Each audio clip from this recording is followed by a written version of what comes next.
We will be starting today with GOCAP, then MBA, and then natural resources. So, good afternoon. Welcome to the Public Safety, Transportation, Environment Subcommittee.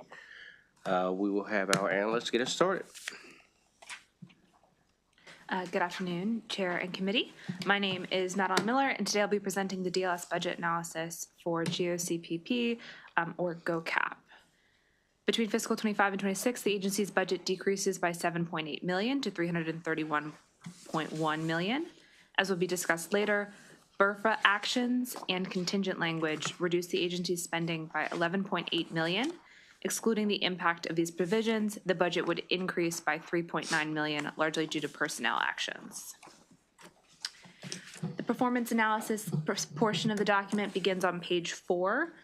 This section highlights both the agency's administrative functions as a grants administrator and select crime measures due to its role as the primary agency for public safety resources.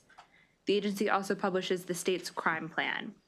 Though an annual update was published in December 24, the agency's strategy for the next 3 years remains in progress. With the most recent submission of Managing for Results data, GOCAP reorganized its key goals, objectives, and performance measures, including those classified as outcome measures and those related to crime statistics. Exhibit 1 on page 5 shows 3 measures that the agency used to report: the number of homicide victims, the number of juvenile victims of homicide, and the number of non-fatal shooting victims. The agency also used to report the relative rate index of racial and ethnic disparities in the juvenile justice system. None of these measures were reported this year. In an evaluation of the agency by the Office of Program Evaluation and Government Accountability, or OPEGA, OPEGA recommended the agency use additional crime measures, as well as context and using percentages to offer context and insight into the efficiency and effectiveness of the agency. They recommend that more crime categories be used, not fewer. Only one outcome measure was reported in the fiscal 26 submission: the number of criminal networks disrupted or dismantled through the Maryland Criminal Intelligence Network sites funded by GOCPP. Previously, the same measure was classified as an output rather than as an agency outcome. This data is presented in Exhibit 2 on page 6. In fiscal 24, 369 networks were disrupted or dismantled, a 47% decrease compared with fiscal 23, but 13.5% higher than in fiscal 2020. The agency should comment on its MFR reorganization today and its exclusion of measures specific to the agency's impact on preventing crime and reducing recidivism. GOCPP reported additional measures related to efficiency and grant status, however. There were over 1,100 subgrants in fiscal 2024, approximately 200 more than in fiscal 2020. Though the agency will have additional grant monitors in fiscal 25, the ratio of grants per grant monitor was impacted by the increase in subgrants. Also, due to an updated methodology for counting the number of grants monitors, the ratio of grants per grant monitor rose to 149 to 1, as shown in Exhibit 3 on page 7. With the subaward to monitors ratio that high, the average time between the application due dates and the notification of awards, excluding SAP awards, for all fiscal 24 subawards was 87 days.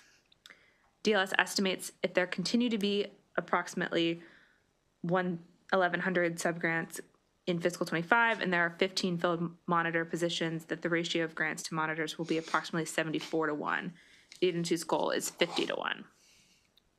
Turning now to page 8, one of the agency's objectives is to expand and diversify its grant applicants and subrecipients. As shown in Exhibit 4, the number of distinct entities that applied for funding, the number of first-time applicants to GOCPP grant programs, the number of distinct entities that received awards, and the number of entities that received funds from the agency for the first time all rose between fiscal 23 and 24. The second MFR indicator discussed is the number of Criminal Injuries Compensation Board and Sexual Assault Reimbursement Unit claims. GOCPP provides direct services through its Victim Services Unit. CICB within the VSU is the entity responsible for administering the state's general compensation program for victims of crime, persons who have made efforts to prevent crime, and dependent survivors. VSU also operates SARU, which deals with claims relating to sexual assault forensic evidence examinations. Chapter 705 of 2024 significantly alters numerous aspects of CICB operations. This impact is not immediate, as most of the provisions take effect on July 1. The Act and the CICF are discussed further in Issue 2 of the analysis.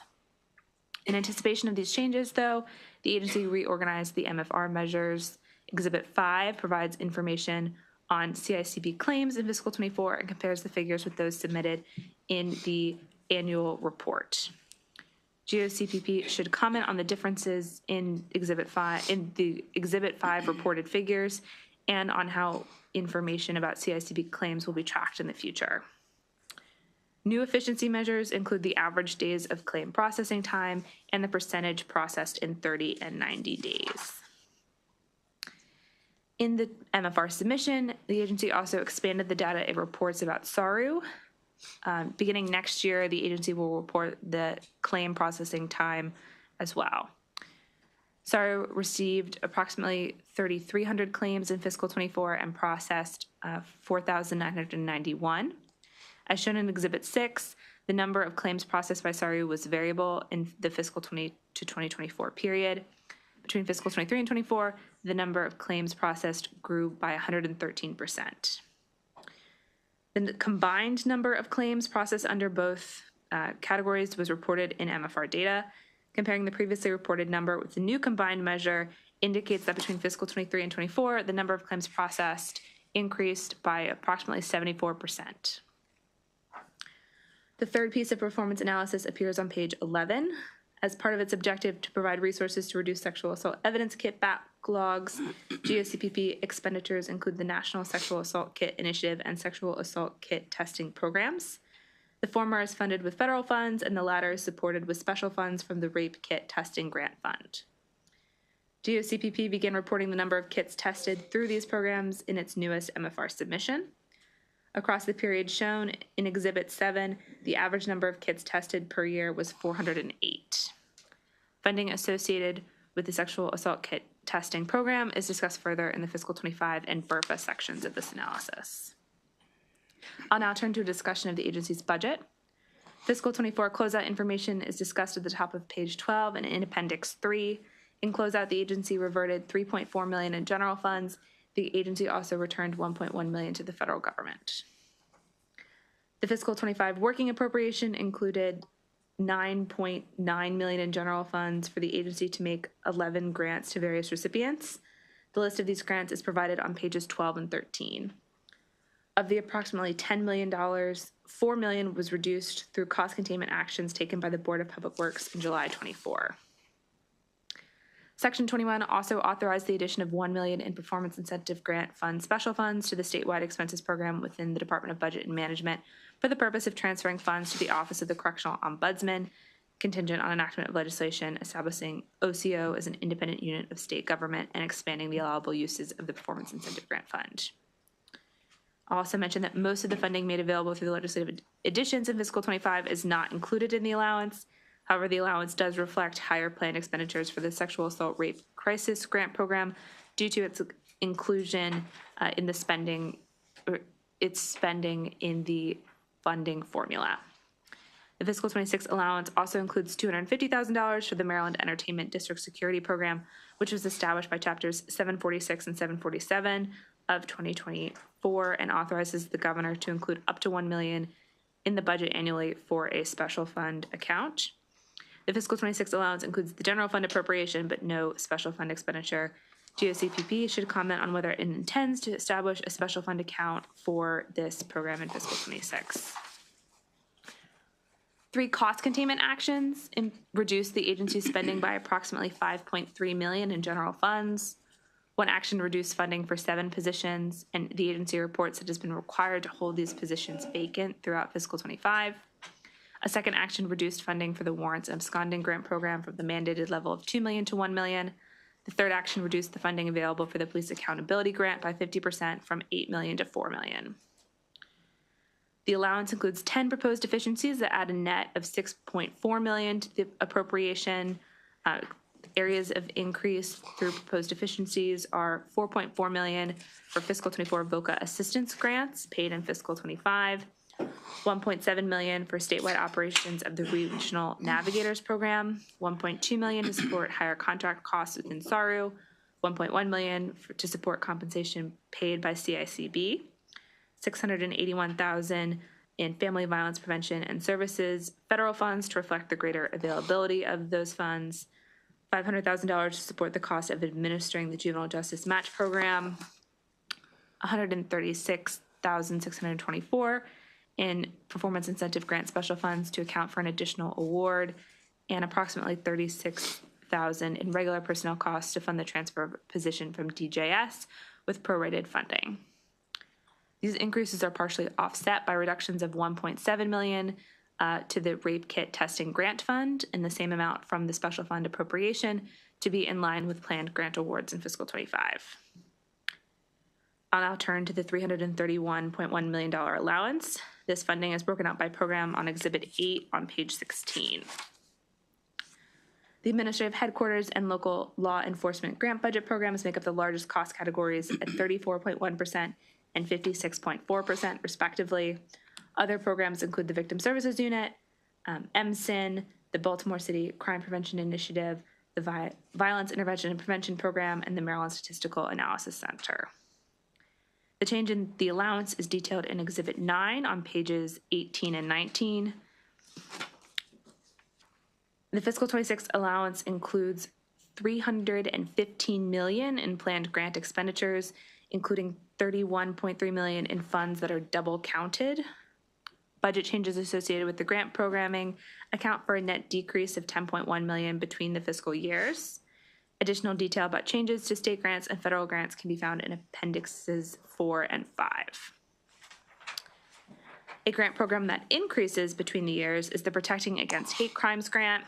PAHC funds may be used by nonprofit or faith-based organizations to procure security personnel and equipment to provide physical security of buildings or facilities. The working appropriation includes $5 million in general funds for the grant fund and a corresponding $5 million in special fund authorization. The general and special funds available for this program grow in fiscal 26 to $10 million each. As introduced, 5 provisions in the BRFA are related to GOCPP grant expenditure and its special fund accounts. One provision would alter a mandate related to the VOCA assistance grant program.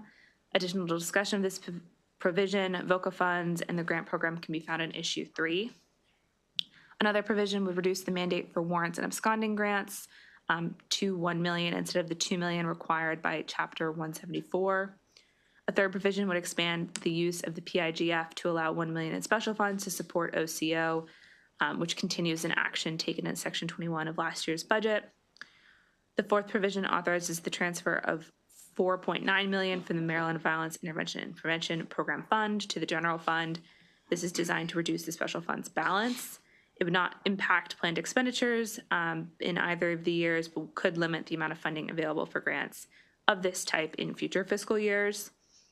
The final provision transfers $4 million from the rape kit testing grant fund to the general fund.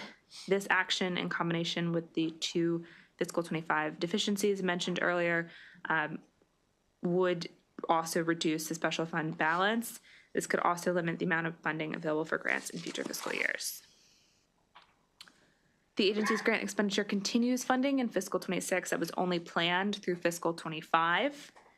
The agency's largest grant is the State Aid for Police Protection Program.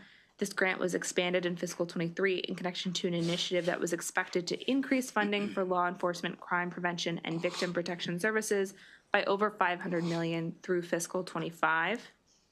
Funding under the original formula and the enhancement is provided in Exhibit 10 on pages 21 and 22.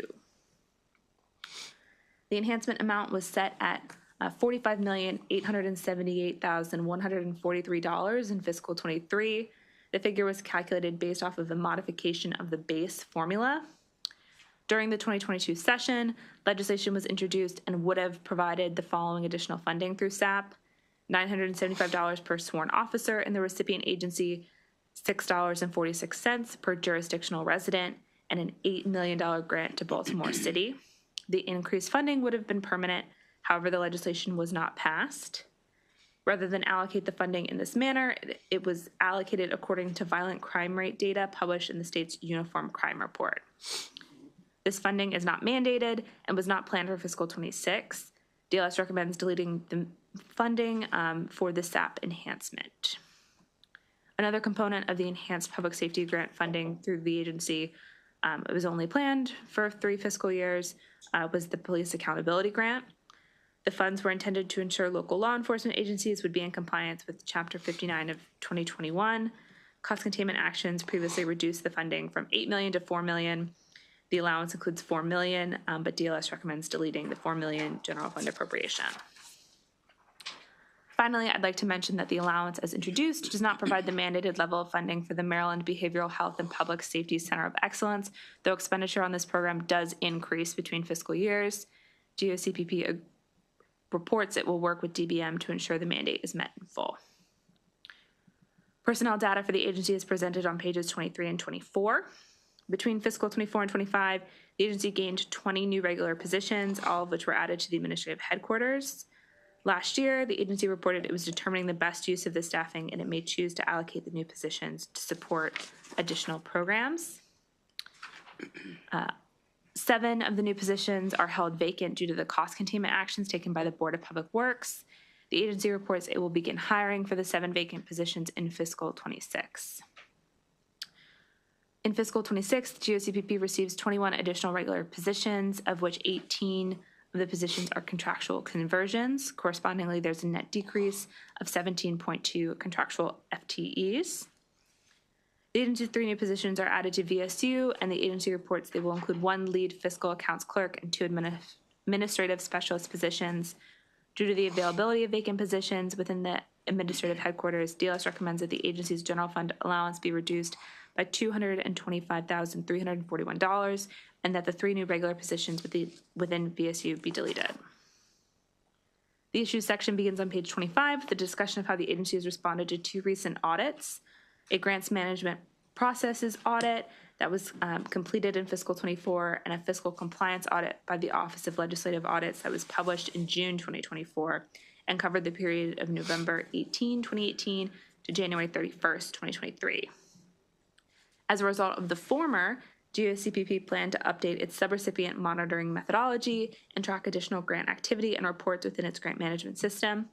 As a result of the latter, GOCPP also fulfilled recommendations related to grantee or subrecipient data. Information about the number of audits the agency performed was previously included in the agency's MFR submission, but it was not included this year. During the audited period, OLA found that approximately 3,500 grants were awarded, but only 14 audits were completed, and 7 of those identified unallowable expenditures.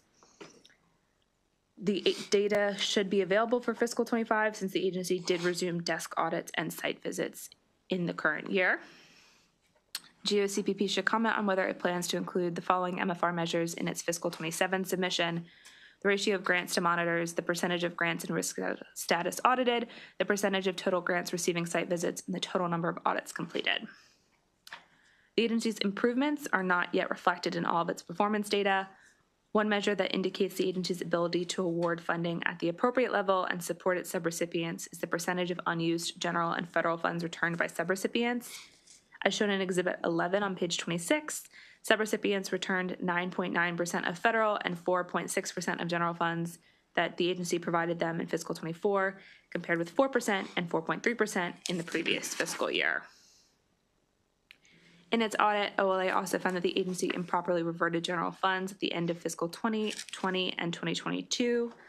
In fiscal 24, the agency again reverted $3.4 million in general funds and returned approximately $1.1 million to the federal government. A deficiency is required to fund $4.4 million in fiscal 24 VOCA assistance grants, which were paid in fiscal 25. The reverted general funds could have been encumbered to offset some of those costs. The agency should comment on its history of insufficient encumbrances of funding obligations, identify the federal funds that were returned, and discuss the actions that will be taken to prevent these things from occurring in fiscal 25 closeout. Issue 2 begins on page 28. The agency is currently preparing to implement Chapter 705. It's expected to increase the awards paid by the CICB to eligible victims. Due to the shorter processing times that the law requires, The allowance includes 3 positions to support the workload. The agency is also upgrading the database that supports the CICB, making changes to the claims process, and creating an electronic application. Not all fiscal impacts can be forecasted, though. The special fund that supports CICB revenues and the federal revenues, which may also be used to pay claims, likely will not make enough funding available to the state to pay the higher level of claims anticipated in fiscal 26. General fund support has already been provided for fiscal 24, 25, and 26, as shown in Exhibit 12 on page 29. Note that special fund expenditures on the claims were negative in fiscal 24 in this exhibit due to the agency reclassifying these expenses as federal expenditure. Federal revenue used to support the CICB program includes VOCA compensation funds. The annual award is calculated as a percentage of the amount of compensation paid to claimants during the federal fiscal year 2 years prior to the present federal fiscal year. That percentage is currently set at 75%. In the 10 most recent federal award cycles, the state has received between $1.1 million and $1.8 million each year, as shown in Exhibit 13 on page 30. While a higher certified payout from the state will lead to higher federal awards in the future, the funding available in state fiscal 26 will not yet be impacted by that growth. Another way the federal award could increase is if the federal regulations change to make additional state expenditure from SARU eligible for the certified payout amount. A proposed rule from February 2024 may have impacted the state's payout calculation. The agency should comment on whether it's received any updated guidance on SARU expenditures and the federal VOCA compensation received by the state. The agency also missed the opportunity to spend some of its federal awards in recent years. As shown in Exhibit 14, the agency failed to use its federal 2019 award in the time it was available to the state. Instead, the federal funds for the VOCA compensation were canceled in fiscal 23 closeout, which fell beyond OLA's audit period. If current revenue sources cannot support the potential claims, this program, CICB, may require additional support from the general fund or need to pay fewer claims than are eligible. To ensure information about the program's operations and budgetary concerns are properly reported, DLS recommends that $100,000 in general funds be withheld pending the publication of the CICB Fiscal 25 Annual Report. The third issue relates to planned state spending on the VOCA Assistance Program. The VOCA Assistance Program seeks to provide victims of crime with assistance and services to support their restoration following a violent crime and to help them navigate the criminal justice process. Exhibit 15 shows the federal awards received each year from federal fiscal 2015 to 2024. Since federal fiscal 2018, annual awards to the state have declined. The federal fiscal 24 award was $14.2 million, a 42.4% decrease compared with the previous year of funding. Though federal funds can typically be expended up to 3 years after awarded, GOCPP must use all of its federal fiscal 24 award in combination with general funds to make $60 million available in fiscal 26 as required by chapters 625 and 626. Given that there's only $14.2 million in federal funding available for the fiscal 26 awards, the budget would have been required to provide $45.8 million in general funds, or $10.5 million more than had been provided in fiscal 25. A provision in the BRFA changes the mandate so that the agency would only provide $35 million in general funds. Language in the fiscal 26 budget bill reduces general funds by the $10.8 million in fiscal 26 contingent upon the enactment of the provision. If the mandate is changed, the total amount of VOCA funding available in fiscal 26 would be $49.2 million, a 17.9% decrease compared to the level provided in fiscal 25. As VOCA funding and expenditures remain of great importance, DLS recommends adding budget language restricting $250,000 in general funds pending the submission of an annual report about past expenditures and outcomes, as well as planned fiscal 26 grants to be due on November 1st, 2025. The recommended actions are listed beginning on page 34, and the appendices appear on pages 37 through 46. That concludes my presentation, and I'd be happy to take any questions from the committee at this time. Thank you very much. Any questions for our analysts? Seeing none, come on up. That is fine. So we get all your witnesses on the record.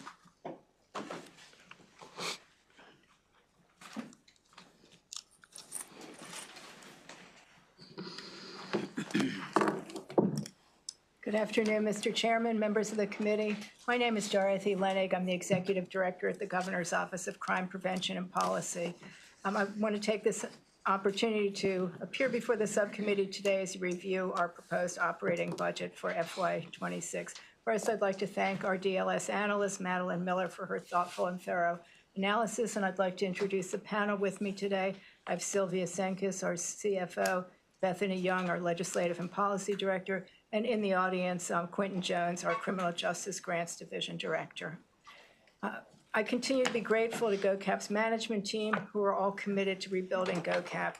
A significant part of GOCAP's work is making grant awards to law enforcement, victim, and children-serving organizations. We're committed to awarding those funds fairly, equitably, and in accordance with the governor's public safety priorities.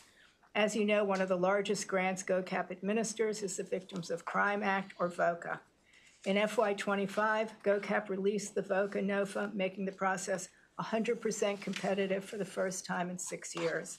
This allowed GOCAP to fund programs addressing the most critical victim needs statewide, providing increases for some existing programs and funding some new programs. In FY25, GOCAP received a total of 147 applications, requesting over $82 million, and we had $60 million to distribute.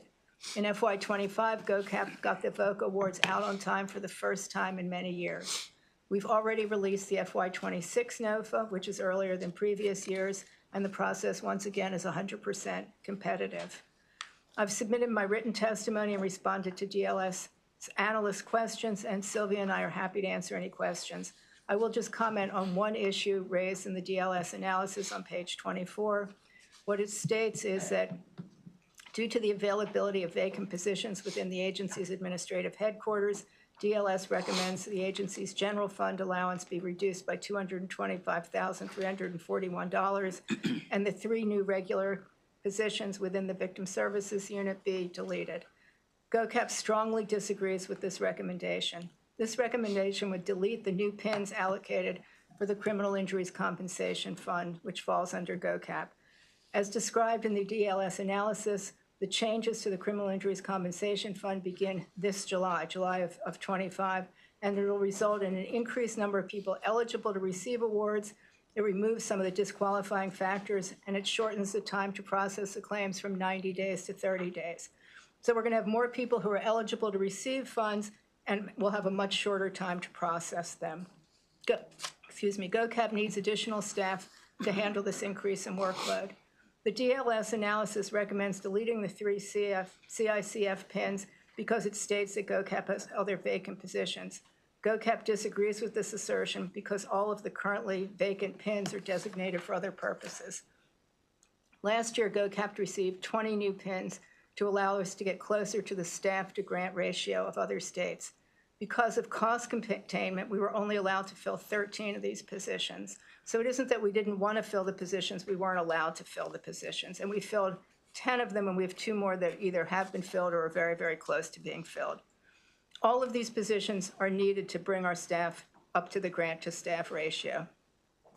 We've the 18 PINs that are designated for contractual conversions. There's currently staff working in all of these positions. So they'll simply be converted from contractual positions to full-time PIN positions. They're not currently vacant. We have 1 PIN that was given to GOCCP by DJS for the new Juvenile Justice Commission. We have 1 vacant PIN for a Protect Coordinator. This is a legislatively created position where the person is embedded in the police department and serves as a community liaison. Therefore, GOCAP currently has no vacant undesignated PIN positions to move to CICB, and therefore we strongly disagree with this recommendation. That concludes my remarks, and I'm happy to answer any questions. Thank you. Before we go around to others, you talked about your staff to grant positions were hampered or slowed due to cost containment. What's the plan going forward? So the numbers that you're looking at were for FY24, which ended before we were allowed to start hiring. We've hired 10 new positions, really 12. There are 2 people who are going to start either next, you have to start on a Wednesday, so I can't remember if it's this Wednesday or the next Wednesday. So we're getting better, but we haven't been able to hire all the positions, so the ratio is coming down. Okay, what's your projection on when you can get the res tire? Well, we're hoping to fill those other 7, starting July 1st. We've actually posted them so that we can start people right when we're allowed to fill them. And then we should be getting much closer to it. I don't think that we're going to get to 50 to 1, but I think we can get to about 75 to 1. And that 75 to 1 will, and how soon before you get to 50? You still wish to do 50, correct? That would be ideal.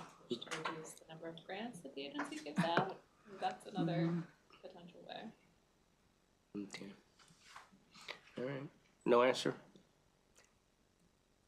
And this is a difficult budget year to be asking for more positions. Okay, we can talk. Senator Rosepap. Thank you. I didn't say this year. I actually did not say this year, but That's okay. A couple things. One is, you talked about the staffing for grants to staff ratios. How many grants do you have? 1,100 subrecipient grants who receive grants. Sorry? We have 1,100 grants to subrecipients. So it's not 1,100 different grants, but we have 1,100 subrecipients So receiving grants. help me, what's the ratio? What's the denominator? Right now, it's about 143 to 1. 143 grants in the denominator. Is that what you're saying? Yeah. In the Newman, well, The numerator is the, it's the, well, you can do it either way. What do you show? So we- The bigger number. each person has about 143 subrecipients who they are responsible for. When you say subrecipients, So we're the recipient. oh, you're the of recipient. grant, and I then- understand. I understand. But from going from you to the folks, has the office, either your predecessor or you, looked at not just doing it by hiring more staff, but doing it by going to a smaller number of larger grants? Well, some of the grants that we get, you all determine. Well, So- well, I'm going to get to that in a minute, but I'm talking strategically. I mean, is that something you guys have looked at? Not No. really, no, we have not. If it's a serious issue, I would suggest you think about it, because you've described the challenge of getting the additional staff you want, and so I'm just suggesting there's another way of looking at it in terms of managing your resources. So I encourage you to do The that. concern I have with that is that there'd be less money in the state to distribute. So if we said we're not going to apply for any more federal grants, then we just. Well, I thought these were grants going down. I'm It is, confused, but- so help me okay. understand. So GOCAP either applies for or is directed to administer grants. Right. So, for VOCA, we apply partly to the feds, and partly within the state, the money comes to us. So we could say we're not going to do it anymore. Well, how many but different federal grants do you get? 14 federal grants. 14. Okay, but 14 and 143 is a factor of 10. And then there are an awful lot of grants that come from the state. So a lot of times the legislature actually says, like with the entertainment district grant, that was a grant that was created last year. They give us the money and they tell us to distribute it. And so then you have one grant, but you might have, I don't know, what do we have, like maybe 15 subrecipients from that. So 15 subrecipients. So you all gave us a grant. You created a grant to distribute for entertainment districts. Yeah, I mean, And I then saw it here. we put out the notice of funding availability, and then we had, I can't remember, Quentin's here, he might know, we might have had 25 applicants, and we made 15 awards from that. So we're not really in a position to tell the legislature we're not going to do it. Well, with all due respect, so those 15 are part of the 143? That's what you Yes. think about the math? Yes. I see. Yeah, I saw it here when I was looking at this list earlier. I don't see it here right now, but I believe you. So for instance, with SAP, State Aid to Police Protection, every police department in the state gets an award. So I'm not sure how many, Roughly 115. so that's, But isn't that formula-based or not? yes, It's but formula-based, but each one of the counties or jurisdictions get a grant. Right. So it's 115 grants that we monitor just on SAP. When you say you monitor, seriously, if it's going out on a formula basis, what are you actually doing? Well, you're giving out the money, Right. And then you're making sure that it's being spent the way it should be, and that there's no waste or fraud. But I mean, in this case, we're not really so worried about fraud, but. It's a serious question. So let's say, do all the municipalities get it? Yes, I Okay. believe so. So I'll just say the city of College Park gets whatever it gets. So how much time do you spend overseeing, worrying about how the city of College Park is spending the Well, grant? every grant is a little different, so that one may not require as much, but there might be a much larger one that requires a lot. So on average, what we're saying is that it would take that much. So for instance, on VOCA, we had 147 applications that had to be read and scored and then compared to each other. For formula grants? No, for VOCA. VOCA is not a Okay, no, formula. I was talking about the Right. police aid. But so some of them are formula grants, and those take much less time to administer Right. than competitive I would think so. grants. So not everything is competitive, some are formula. But even the formula grants, you have to make sure that the numbers are right. They still have to apply, you still have to go through the paperwork of getting it out. That's how it's set up. Thanks. And it's also on a reimbursement, like, It's like a schedule, so it's not one time per year, it's like quarterly or whatever times, interval that right. they're giving it out. Okay. Well, I realize I'm not being persuasive, but I would encourage you to think about how to make the system more efficient, because you're describing a pretty inefficient system. And therefore, it takes a lot of staff, and you don't have the staff. And so I'm not predicting the future, but I think getting a lot of additional staff in the next couple of years is going to be a challenge. So in the spirit of the governor's government efficiency initiative, I would encourage you to think about how you could make that process more efficient. I'm not asking you to do it today, but it sounds like an opportunity for some improvement there. So that was one thing I wanted to ask you about. Second, I only got one more, Mr. Chair. No, You good? I got two more, actually. The second one is, I notice you point out these various legislative initiatives, and I didn't do the math, but it seems like there was a high ratio of them not being renewed for FY '26. So there are a lot of grants that we call legislator-initiated grants. They're those- Priority, yeah. They're the one-time grants that you all make. So it's not a repeating grant.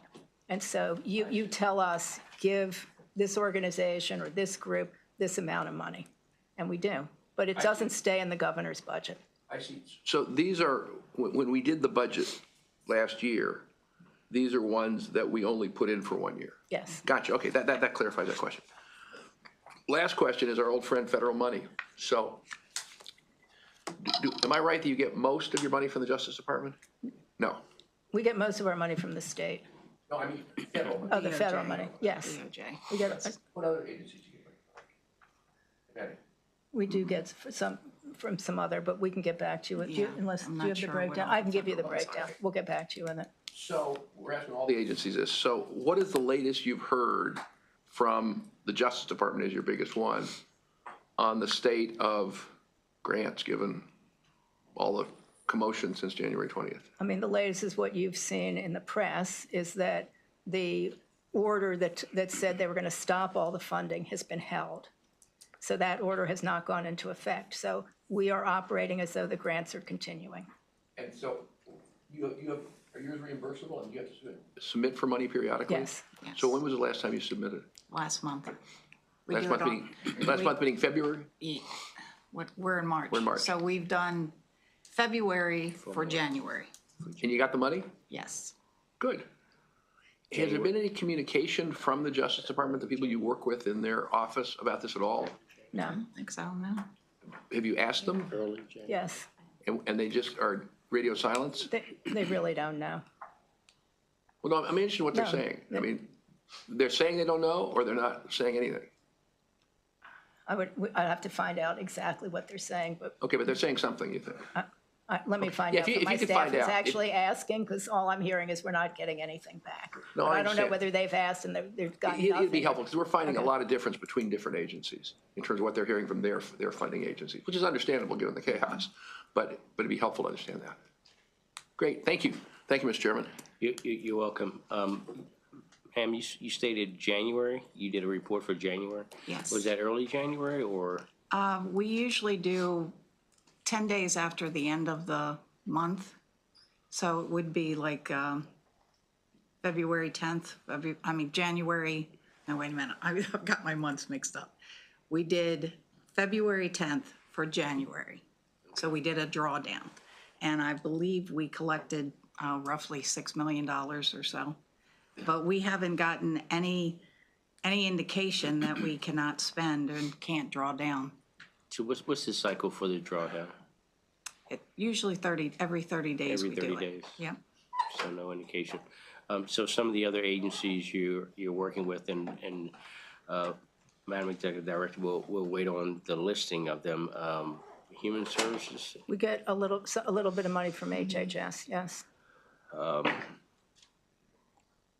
Education, No, I don't think we get education. they don't school security or anything like that? I know we get a little bit more, a few others than DOJ, but I don't want to say the wrong thing. But we'll Right. get you the list. Okay, all right, thank you. Senator Lewis, yeah? Thank you, Mr. Chair. My questions are regarding the sexual assault evidence testing. From 20 through 24, I see that the numbers have been very volatile. I'm assuming that's because in the early years, backlog was being compensated for. And as that backlog reduced, the testing hasn't been quite as much. But also you receive federal funds for that testing, if I'm reading this correctly.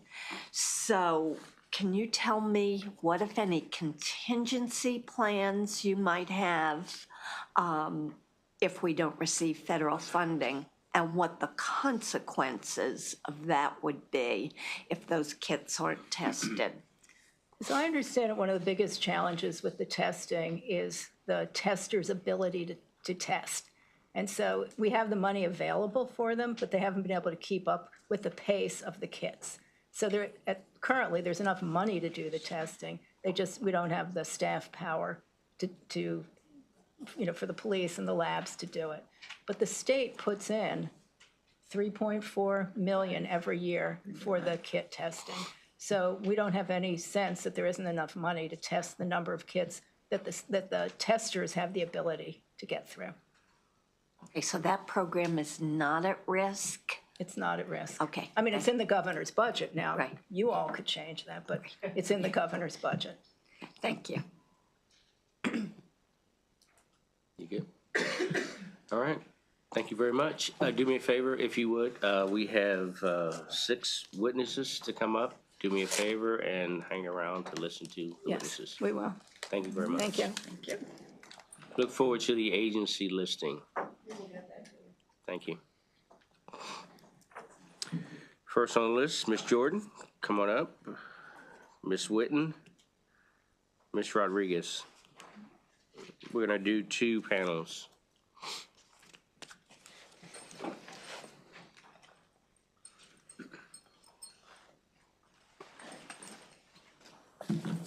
Proceed when you're ready. Say your name for the record, an organization. You have 2 minutes. Good afternoon, Mr. Chairman, members of the committee. I'm Lisa Jordan with the Maryland Coalition Against Sexual Assault. Thank you for the opportunity to be here before the committee today. You're going to hear from some of my colleagues about the effect of the proposed cuts to the Victim Services Stabilization Act. I wanted to especially address also, though, the rape kit testing fund, Senator Lewis Young, that you mentioned. And I do want to kind of put it in context and talk to you about a woman I'll call Emily. She was violently raped by a stranger over a decade ago. She sought medical treatment, evidence was collected, she reported the crime, nothing more happened. So she went for years living in fear, and finally her kit was tested. The whole time, her rapist was in jail. She could have had peace all of those years, but we just didn't bother to test the rape kit. And that is why we are asking that you not decrease the rape kit testing fund. Yes, it's true, $3.5 million is being proposed by the governor, but it's also being proposed to remove $5.7 million from that fund. At some point, the rape kit backlog will be gone, and look at the fund then. But until then, we really encourage you to continue the funding for that and make sure that survivors have the support that they need. You're going to hear more stories, but I do want to address, Senator Rosapepp, some of what you were saying about the federal funding. It's about $6.5 million that comes from DOJ to GOCAP that's specifically for sexual assault and domestic violence.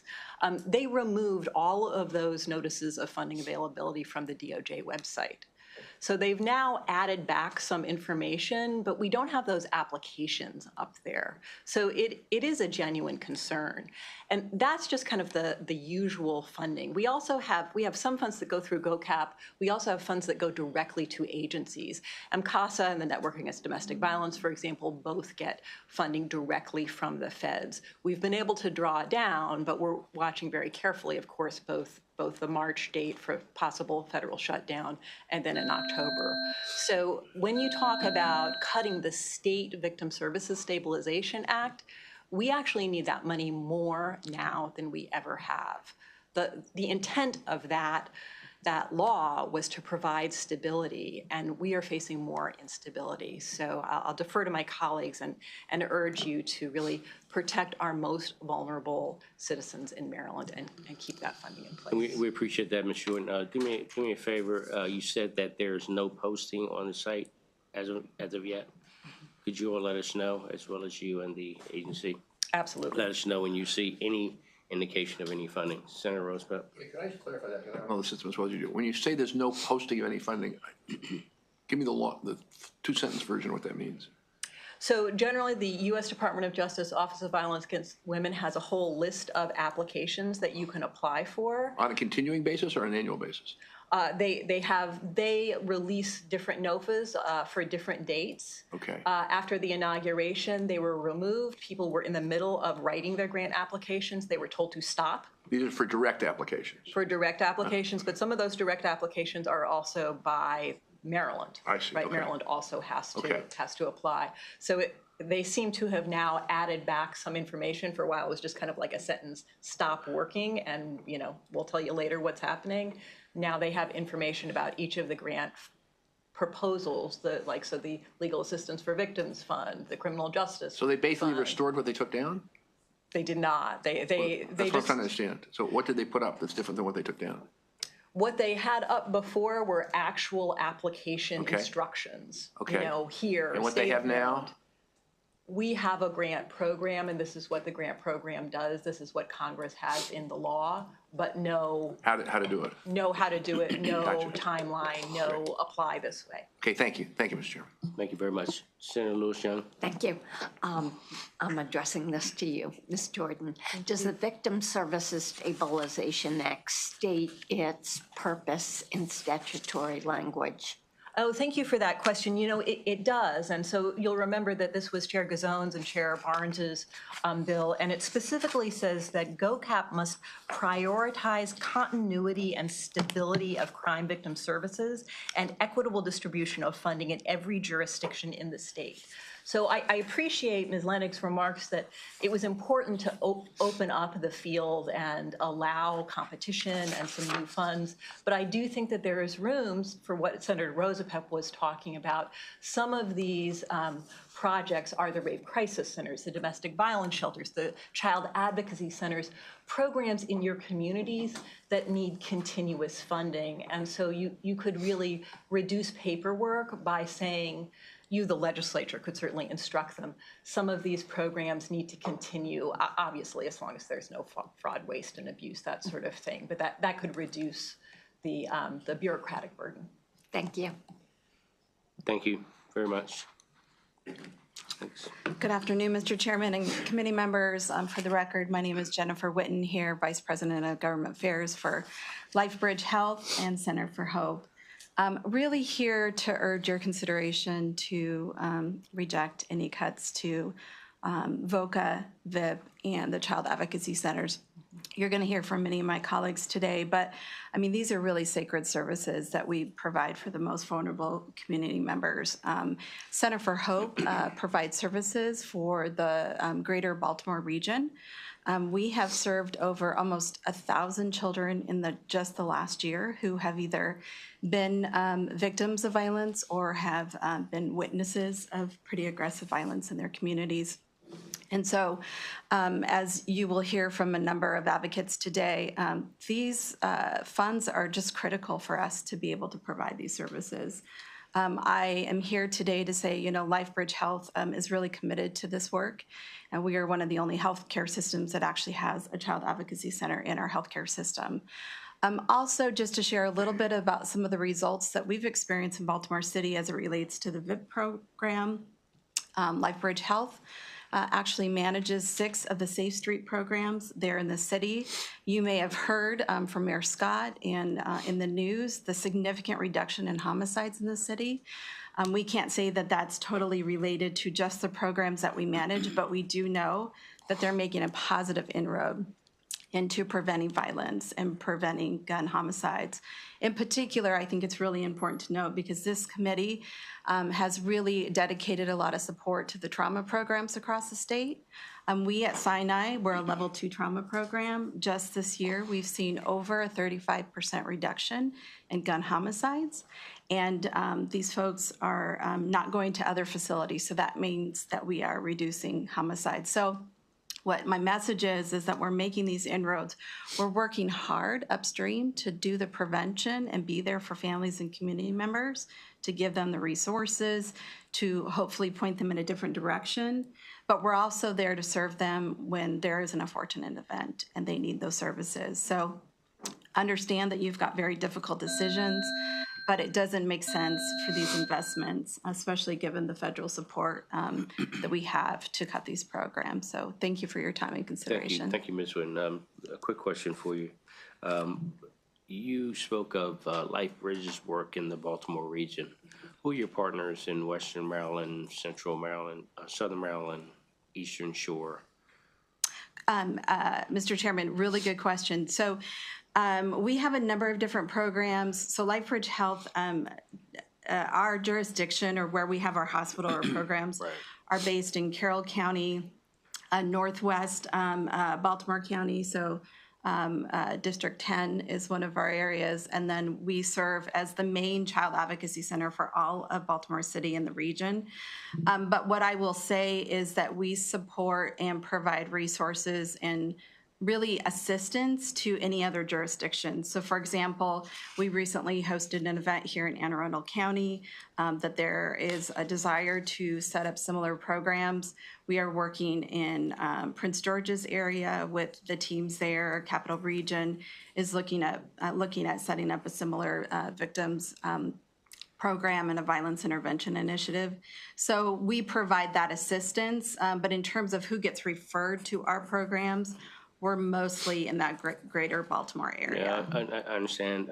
Thank you. The reason I was asking is, as we're looking at the impacts of the budget, or the proposed budget, we wanted to know if there are other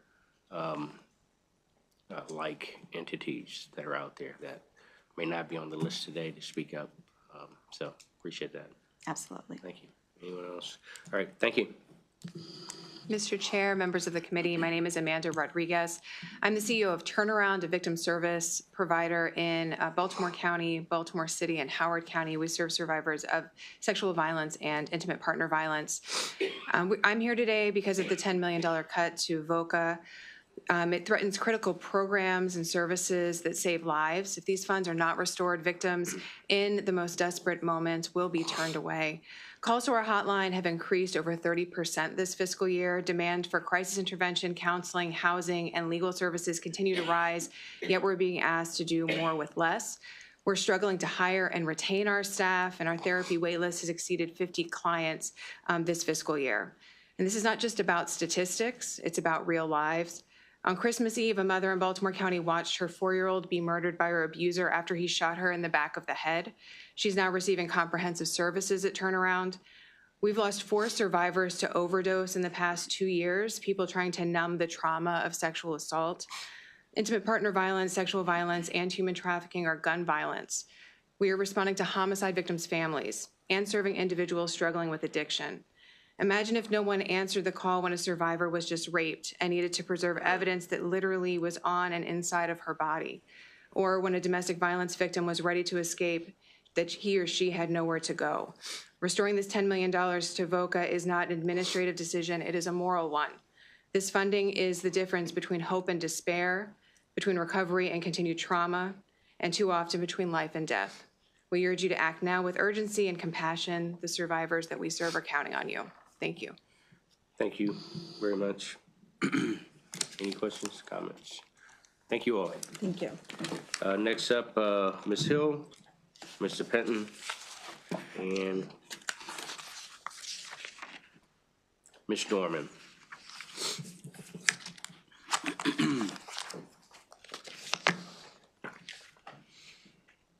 Begin when you're ready. State your name and organization. You have 2 minutes.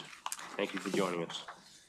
Thank you. Good afternoon, Mr. Chairman and committee members. I'm Jen Pollitt-Hill. I'm the Executive Director of the Maryland Network Against Domestic Violence.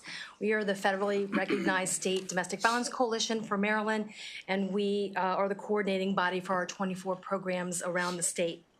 We hear every day from our member programs about the challenges that they face trying to meet the increased demand for services that went up dramatically during COVID and never went down again. The new norm of virtual work environments, which cannot be applied to a direct service organization, as well as the increasing costs of living, have a terrible toll on our program's workforce. And of course, the insecurity of federal funds really adds an unbearable amount of pressure to our programs, and now is not the time to cut funding. So last year, our DV programs answered over 41,000 hotline calls and provided over 100,000 bed nights to families fleeing violence. Cut to state VOCA is going to mean that 20,000 shelter beds go empty, and about 10,000 calls for help will go unanswered.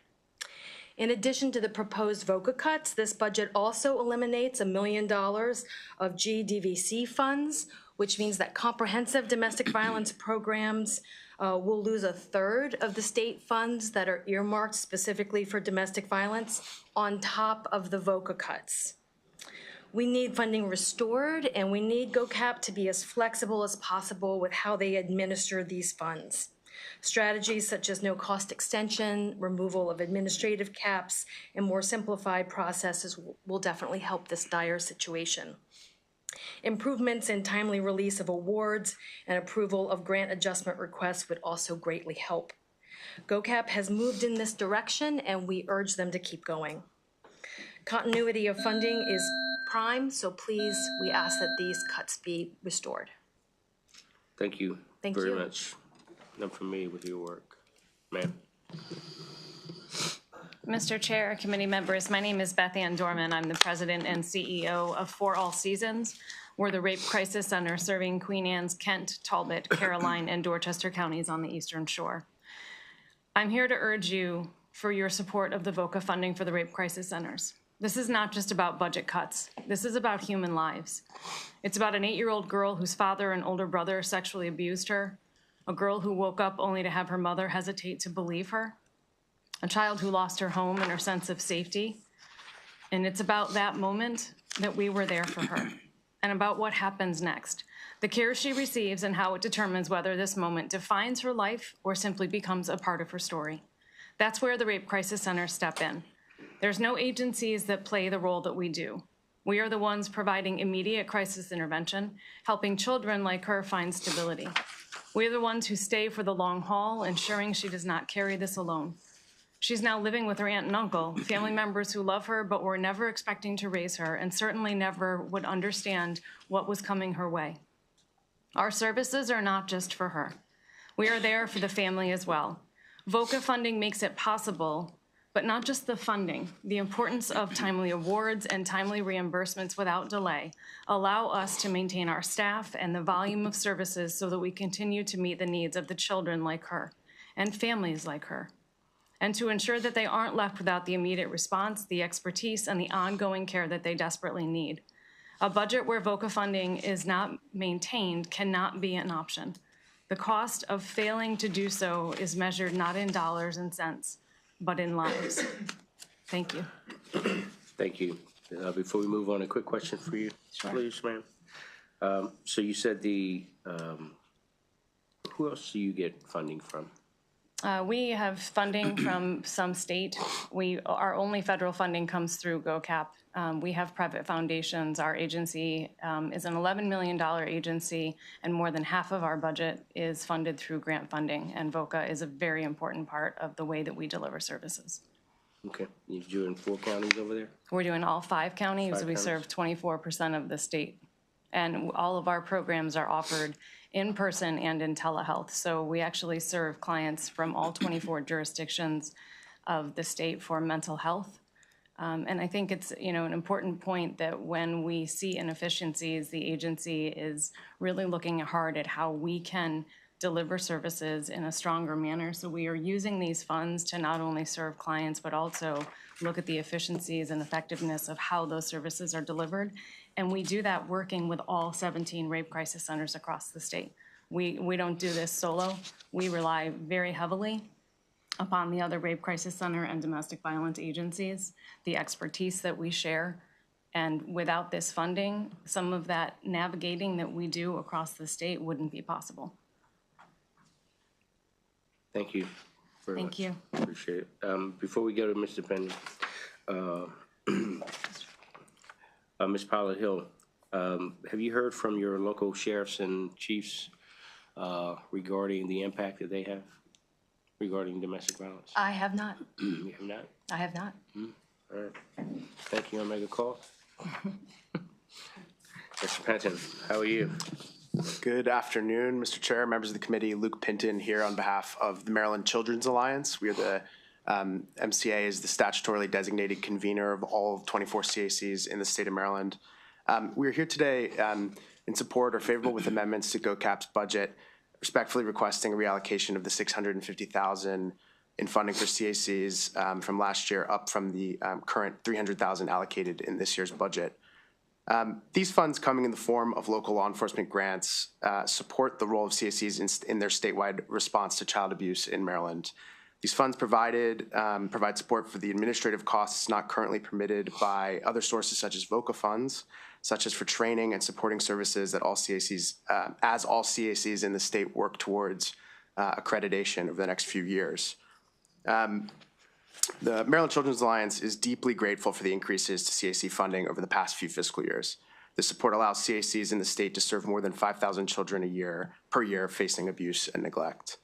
As you've heard, CACs also rely on other sources such as VOCA, but competitive grants like VOCA do not provide the same certainty that the direct funds and the GOCAP budget do.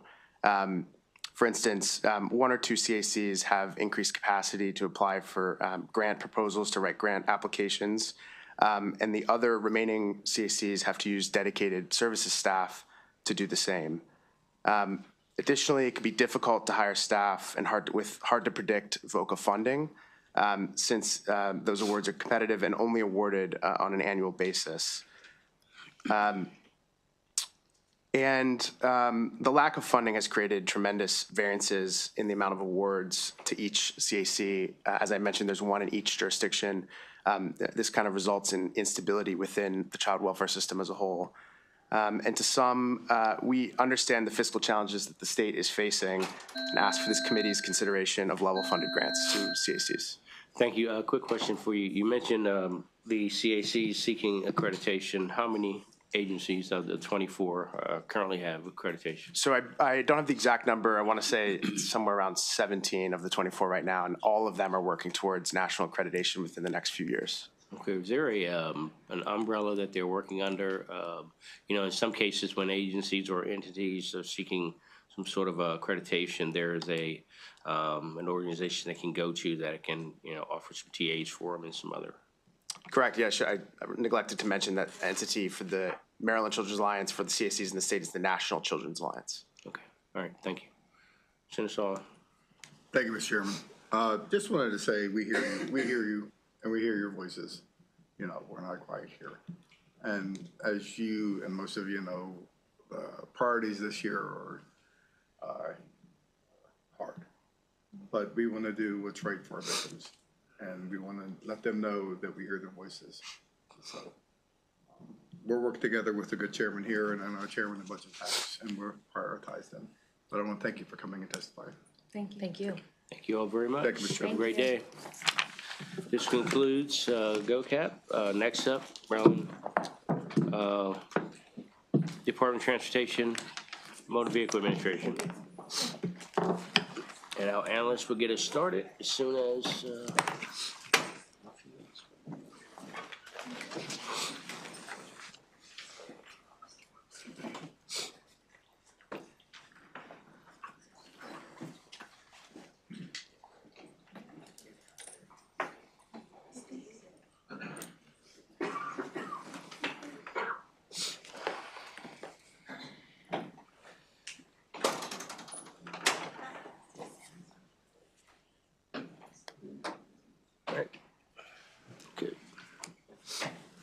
Thank you, Mr. Chairman, members of the committee. Steve McCullough, Department of Legislative Services, here to present budget analysis for the Motor Vehicle Administration. As you can see on page 1, the Motor Vehicle Administration, or MVA's budget for fiscal 2026 increases by $32.8 million, representing a 14.2% increase.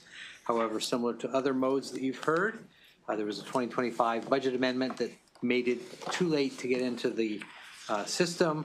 That added $14.8 million to MVA's fiscal 2025 allowance or budget, working budget. Accounting for that budget amendment, the fiscal 2026 change would be $17.9 million increase for just under 8%. The managing for results discussion begins on page 4 with the first exhibit, Exhibit 1 on page 5, showing the number of alternative service delivery transactions as a percentage of all transactions. As you can see from the graph, since 2015, there's been a steady increase in the percentage of ASD transactions. The red line at the top of that graph is the goal for 2020-30. They would like to achieve 85% of all transactions being ASD. Exhibit 2 on page 6 shows the average cost per MVA transaction. You can see that in 2020 it spiked. That was due to the COVID pandemic. Since that time it had been decreasing, and then we see a bump up in fiscal 2024. That results from the bump in employee compensation that all state agencies received. Exhibit 3 on page 7 shows the average customer wait time and visit times. Those are the bars, both the blue and the yellow respectively. And then the line shows the percentage of customers with wait times under 10 minutes. As you can see, that has been steadily increasing since 2022. So those are all moving in the good direction.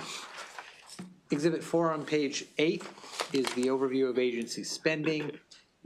This shows that just over half of the agency's budget goes for driver and vehicle services, the vehicle emissions inspection program, and highway safety activities. Exhibit 5 on pages 9 and 10 shows the proposed budget changes. As I indicated at the beginning, $32.7 million. Personnel increases account for 58.5% of that increase. Under the operations on page 9, you can see there are a few large increases, the largest being nearly $6 million in bank charge fees. So as more and more people elect to charge their transactions using a credit card, that incurs a 3% fee that MVA has to cover. System software maintenance, security services, and postage are all other large increases going from 2025 through 2026. On page 10, it's a discussion of the Budget Reconciliation and Finance Act. There are 5 provisions related to MVA. One of these I will discuss in a little bit more detail. That's the first one, the increase in the maximum MVA cost recovery fee. BRFA provides that increase from 100 to 115%. The other provisions are a restriction of the vehicle trade-in allowance to only certain vehicle purchases, the establishment of an installment fee whenever a payment plan is used for vehicle registration. It also accelerates, a provision would accelerate the phase-in of the annual vehicle registration fee increase that was passed last year. It was phased in over 3 years. The BRFA proposes shortening that by a year. And then the final provision would be an increase in the Vehicle Emissions Inspection Program, or VEIP, fee from $14 to $30. Regarding the MVA cost recovery, the statute requires that that MVA cover certain of its costs by certain miscellaneous fees. So the costs that must be covered include the MVA's operating budget, the average of their 6-year capital program, and then MVA's share of the department's data center operations. Exhibit 6 on page 11 shows the history from fiscal 2020 through fiscal 2024, and then projections for fiscal 2025 through the end of the current forecast in 2030. As you can see from that exhibit, the administration has not recovered the minimum of 95% in statute, much less approached 100%. Because of this, the DLS is recommending that the provision to increase the MVA maximum cost of recovery to 115% be denied, that in order to prevent kind of a seesawing effect where they increase revenues to meet cost recovery, and then if they hit under current law, if they have a projection that they will exceed it by, exceed the 100% level, they're required to reduce fees.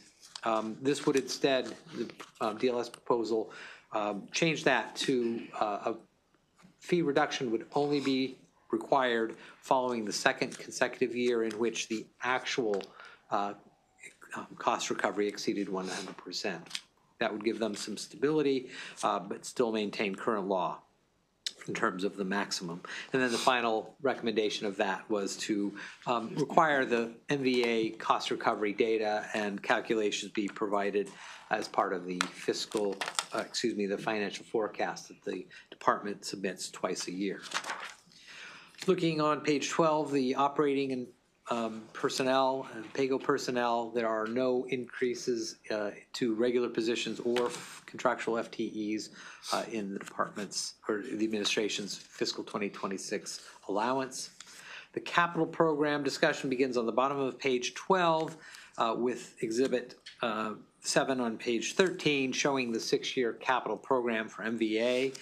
You'll notice that 2025 is the last year in the current forecast that they are spending money on major projects. After fiscal 2025, the current year, the administration's capital program consists of minor projects, and exhibit 14 on page 8, which shows the fiscal 2026 allowance, shows that the vast majority of that is for system preservation efforts. There are two brief issues beginning, both shown on page 15. The first regards a report that was requested in last year's Joint Chairman's report. The budget, fiscal 2026 budget, had restricted $50,000 pending a submission of a report on the feasibility of creating an ignition interlock fund to assist low-income program participants pay for their participation in the program. The administration submitted the report with a couple scenarios for the subject matter committees to consider, and so DLS is recommending release of the funds at the end of the budget hearing process. The second very brief update is on the Real ID Act. We haven't heard about this for a couple of years in terms of a budget issue. The only reason it's included here is that May 7 of this year is the date by which the federal government has said they will start enforcing compliant. This means that anybody without a Real ID compliant ID card may be prevented from getting on a commercial flight or entering certain federal buildings if that occurs, you might hear from some of your constituents if they are falling in that category. However, we've asked the administration to update you on the percentage of non-compliant licenses or ID cards, and that is very low, as you will hear. The recommendations are on page 16 for both the operating capital budget. Recommendations are to concur with the governor's allowance. I've already discussed the recommendation on the BRFA provision. That concludes my presentation. Thank you very much. Any questions for our analysts? Seeing none, welcome. Good afternoon, Chair Jackson, members of the committee. For the record, Samantha Biddle, Deputy Secretary of Transportation. Secretary Wiedefeld will send his regrets he could not be with us here this afternoon, but I am joined today by Motor Vehicle Administrator Chrissy Neiser, and we both thank you for the opportunity to be with you to discuss the Motor Vehicle Administration's budget. This is the department's last budget hearing before this committee this session, and so I would like to take a moment of personal privilege to thank Steve for the work that he has done on this budget, as well as all of the department's budgets, both this year and over the last several years. Steve's taken the time to really learn the department, and his questions always demonstrate a solid understanding of the department. Although sometimes we come to issues with different perspectives or solutions, the conversations with Steve are always highly professional and informative. Several times that his questions help to recognize a different and sometimes better approach to something we had done, and we really appreciate Steve for that partnership over the years and wish him the best going forward. Before turning it over to Administrator Neiser, I wanted to briefly highlight MVA's extraordinary focus on premier customer service, even with increased demand. Over the past 3 years, MVA has reduced customer wait times by nearly 70%, while seeing more customers in its branches and completing 16% more transactions. This year, the agency is on pace to match last year's average wait time of 5.3 minutes. The team takes great pride in cultivating a premier customer experience and improving access to our transportation system for all Marylanders. I can't be prouder of the work that MVA accomplishes in each and every year, and look forward to the continued success this year. I'll now hand it over to Administrator Neiser to discuss more about the MVA's accomplishments and the budget analysis. Great. Well, thank you, Deputy Secretary Biddle, and good afternoon, Chair Jackson and members of the committee. It's always a pleasure to be before you talking about our accomplishments, and I also want to thank Steve as well for all the time and effort he puts into the budget analysis. We sincerely appreciate it.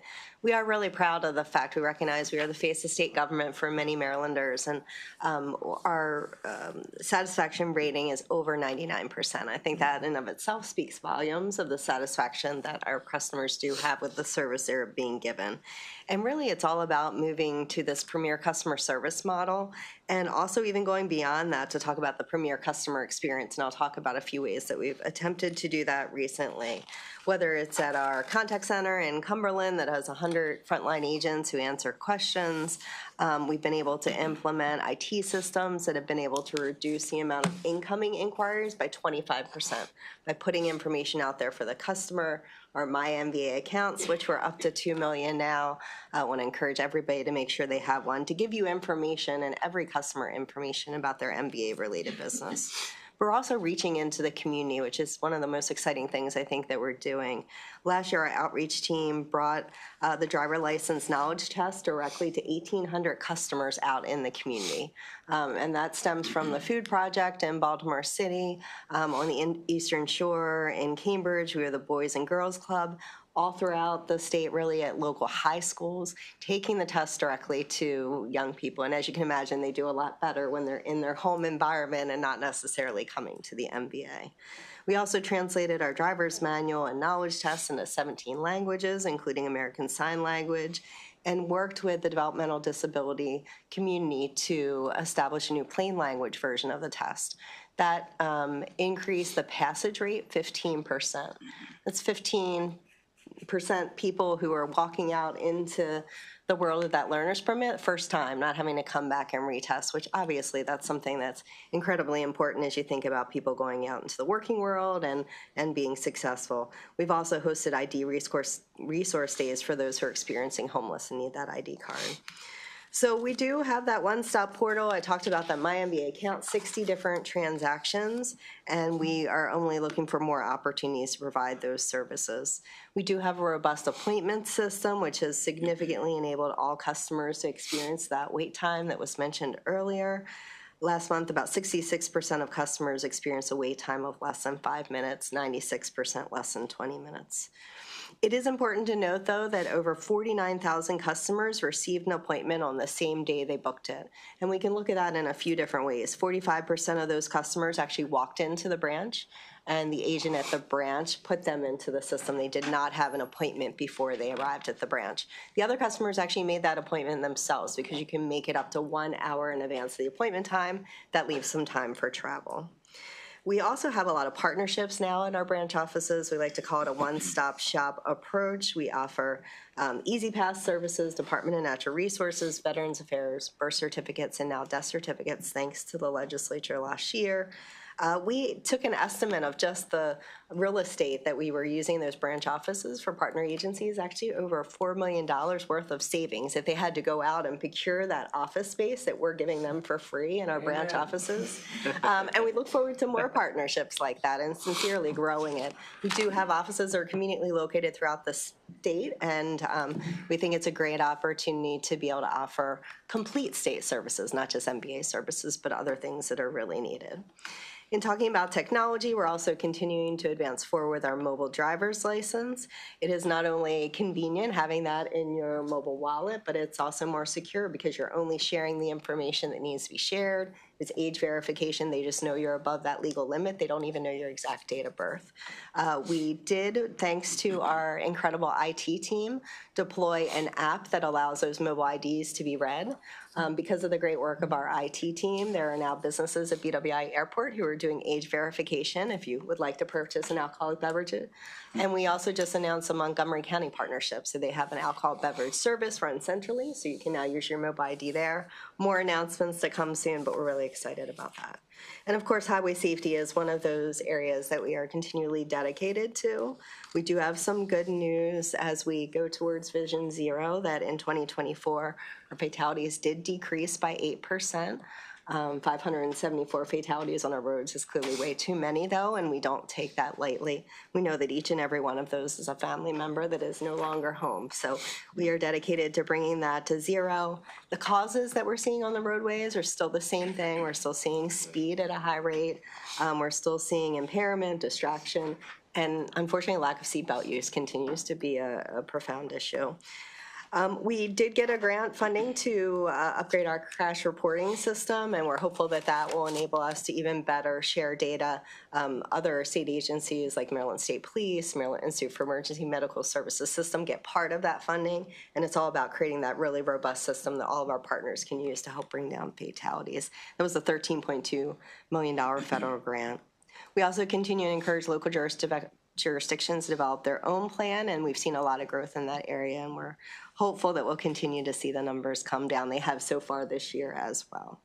Before I conclude, it's always really important for me to acknowledge our great employees. None of this happens without them, and they are truly dedicated to that premier customer service vision. So proud to be working alongside of them every day. Now I'll turn to the specific recommendations and review our responses there.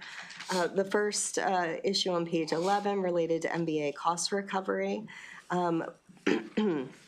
We acknowledge in here that, there are historical issues that have impacted cost recovery. Certainly, if we look at the COVID years and increases that happen related to goods that we needed to procure at those times. Obviously, looking at inflationary factors and whether or not adjustments have been made. We have, as you can see in that chart that Steve referred to, made an adjustment to our miscellaneous fees as of October of 2024, and that's why you can see that cost recovery increase. The intention is if the Burfalanga would increase, then we again look at modifying those miscellaneous fees going forward, but we always know it's a balancing act in terms of the customer, and so that's something we obviously take into consideration as well. In terms of Real ID, some good news here. May 7th is now the new deadline. I know we've been in front of you many times giving you a deadline date. It does appear this one will stick. They're calling it a phased enforcement, which means you might not be turned away at the checkpoint if you don't have that Real ID indicator on day one, but they will provide you with educational information that you will then soon at some point be required to come back with one. The great news is we are very close to 99% Real ID compliant. Those who are eligible to get a Real ID, 99% of them already have one. And many people are coming in between now and May of this year. So we feel like we're in really good position for our customers to have a seamless experience. Now, acknowledging that individuals traveling from other states, we're told that the national average is a little over 50% at this point. So you're going to be traveling with other residents who may not have the same high compliance rate that we have in Maryland, which could impact everybody. In terms of the operating budget recommendation actions, obviously we concur with that, as well as the PAYGO recommendations. In terms of the one issue and recommendation of DLS to reject the increase to the 115% that's contained in the BRFA, we respectfully disagree with that recommendation. Again, as I said earlier, there's a lot of factors that come into play as we think about what our cost recovery should be, and didn't even mention the fact of dealer sales, and as revenue comes in, that impacts as well. So as the economy goes, that certainly impacts cars being sold, the value of cars, all those pieces come into play. And so it's something we don't take lightly. We recognize that it is very important in how we set fees, but we do think that additional flexibility would be helpful for the department as we think about the challenges that we face going ahead. We also respectfully disagree with the recommendation about statutory change requiring the submission of cost recovery. That being said, happy to provide the information in any way that's helpful to DLS, and we can certainly have additional conversations on that and make sure that we're sharing information with the best way possible. With that, I'd be happy to answer any questions. Thank you. If you could provide that additional information, a couple of things before I go around the horn. The cost containment recommendation from DLS, it included a couple of years to show that you reached the percentage. So you're against it as a whole, or you're against it with the years? So it would be a going forward recommendation is our understanding that we'd be able to increase to 115 in future years. And so the thought would be that it would be an ongoing analysis. So every year we'd take a look at it and we would determine whether it was appropriate to raise fees. Now, certainly not proposing we'd go from where we are today to 115%. It would likely be steps along the way there. Okay. All right. Discuss your vacancies for me. Sure, our vacancy rate's about 5%. That's where it has been, give or take about a percentage point. We were very grateful to, after many years of advocacy, get some cost of living increases for our driver's license agents and customer agents, which, as you can imagine, is about 1,000 of our 1,700 employees. That helped make us more competitive with some of our surrounding jurisdictions. And we've seen not only an ability to hire folks, but also just retaining people, which is so important to us. Obviously, we don't want to put so much time and effort into training great employees only to see them leave and go somewhere else. So really grateful for that, and I think to a large extent that's helped us maintain our current level of vacancies. All right, cool. Thank you. It's great. My predecessor will be happy with you guys. Yes. With your agency. So the grant you mentioned, the $13.2 million grant. That's a federal grant. It is, yes. That one's from the National Highway Traffic Safety Administration. I will say they did a kickoff meeting with us just 2 weeks ago, and we asked the question, and they said everything's a go, and until they say it's not, we're going to continue to move forward. That's great to hear. And lastly, for me, your VEEP, you're looking to increase the VEEP costs, vehicle inspection costs from $14 to $30. Is there you looking July 1 or? So I believe the BRFA provision there is July 1 because it's part of the larger BRFA package. That fee, as you know, is set in statute, has not been changed for many years now. If you look at many of the surrounding jurisdictions, we're really out of alignment. The fee's much lower than many other jurisdictions are, so that adjustment will help bring us more in alignment. Certainly understand. The communications process, if that were to hold up, talk about your communication to your customers, on top of this budget year. Everything else, you know. sure. We would notify, our notices for vehicle emissions go out about 60 days in advance, so we'd modify those notices to reflect the new fee. They go out both by email and regular mail. We start with the email, obviously. And so that's how we would mostly let individuals know about the increase in fees. So we would obviously wait to see what the final posture of the legislature is, and we'd have enough time to get those notices out. And truly, lastly, sorry, we spoke the other day about the re-registration costs, right? So a 2-year cost has been doubled, last fiscal year. But the options, I know in the report, we talk about the installment fee for if customers choose to do the installment fee. But you mentioned to me the other day about a 3-year fee, if you could mention that for us here. Yes, I appreciate the question. So there are now more options if you have renewed your registration in the last several months. The installment plan, which was passed last year by the legislature, if you choose a 1-year registration, you can do that in 6 months installments. So you'd pay half of your registration fee up front, along with any other miscellaneous fees, so a bay tag, an ag tag, personalized plate, any of those things you'd pay up front to make sure those agencies, as well as the MIMS fee, get their payment. And then 6 months from now, you make that second payment. The intention of the BRFA provision would be to address those payments because they are split up in that way, and there's some additional costs. You also have the option to just do a 1 year right up front. You used to have to come into the branches and request that. That is now an easier option. You can request right online or by mail. You can choose your traditional 2-year registration renewal option as well. And we just added a new, which the chairman's referring to, a 3-year renewal option. That was something the dealers came to us and mentioned that with lease options becoming more popular, that 3 years is generally the amount of that lease period. And so that way it aligns your registration period, and you don't have to worry about getting that 1 year, paying an additional 1 year, and then getting the refund. That being said, anybody can take advantage of the 3-year registration renewal if you choose. It's basically a menu of registration options you'll see the next time when you go to renew your vehicle registration. So we know it's not easy. We're certainly sympathetic with those increased fees, but we did try to make it easier to have different options available. I do appreciate that. Senator Lewis-Young. Thank you, Mr. Chair. I have 2 questions relative to your increased bank charges. One is, do you have any negotiating leverages with the credit card companies? I worked in a former life for a credit card company, and the largest service establishments receive the lowest discount rates. So question 1 is, do you have that flexibility to negotiate? Question 2, if not, I'm noticing that more and more retail and especially restaurants are putting on a surcharge for the use of credit cards. So more people are using cash apps. Have you considered using cash apps? Both great questions. So that contract is not actually an MBA or even an MDOT contract. It's actually a statewide contract through the Treasurer's Office. And I think the intention behind that was to be able to pull everybody together to get the lowest possible rates. While certainly we're consulted when that contract goes out for bid, we're not directly involved in the monitoring of it.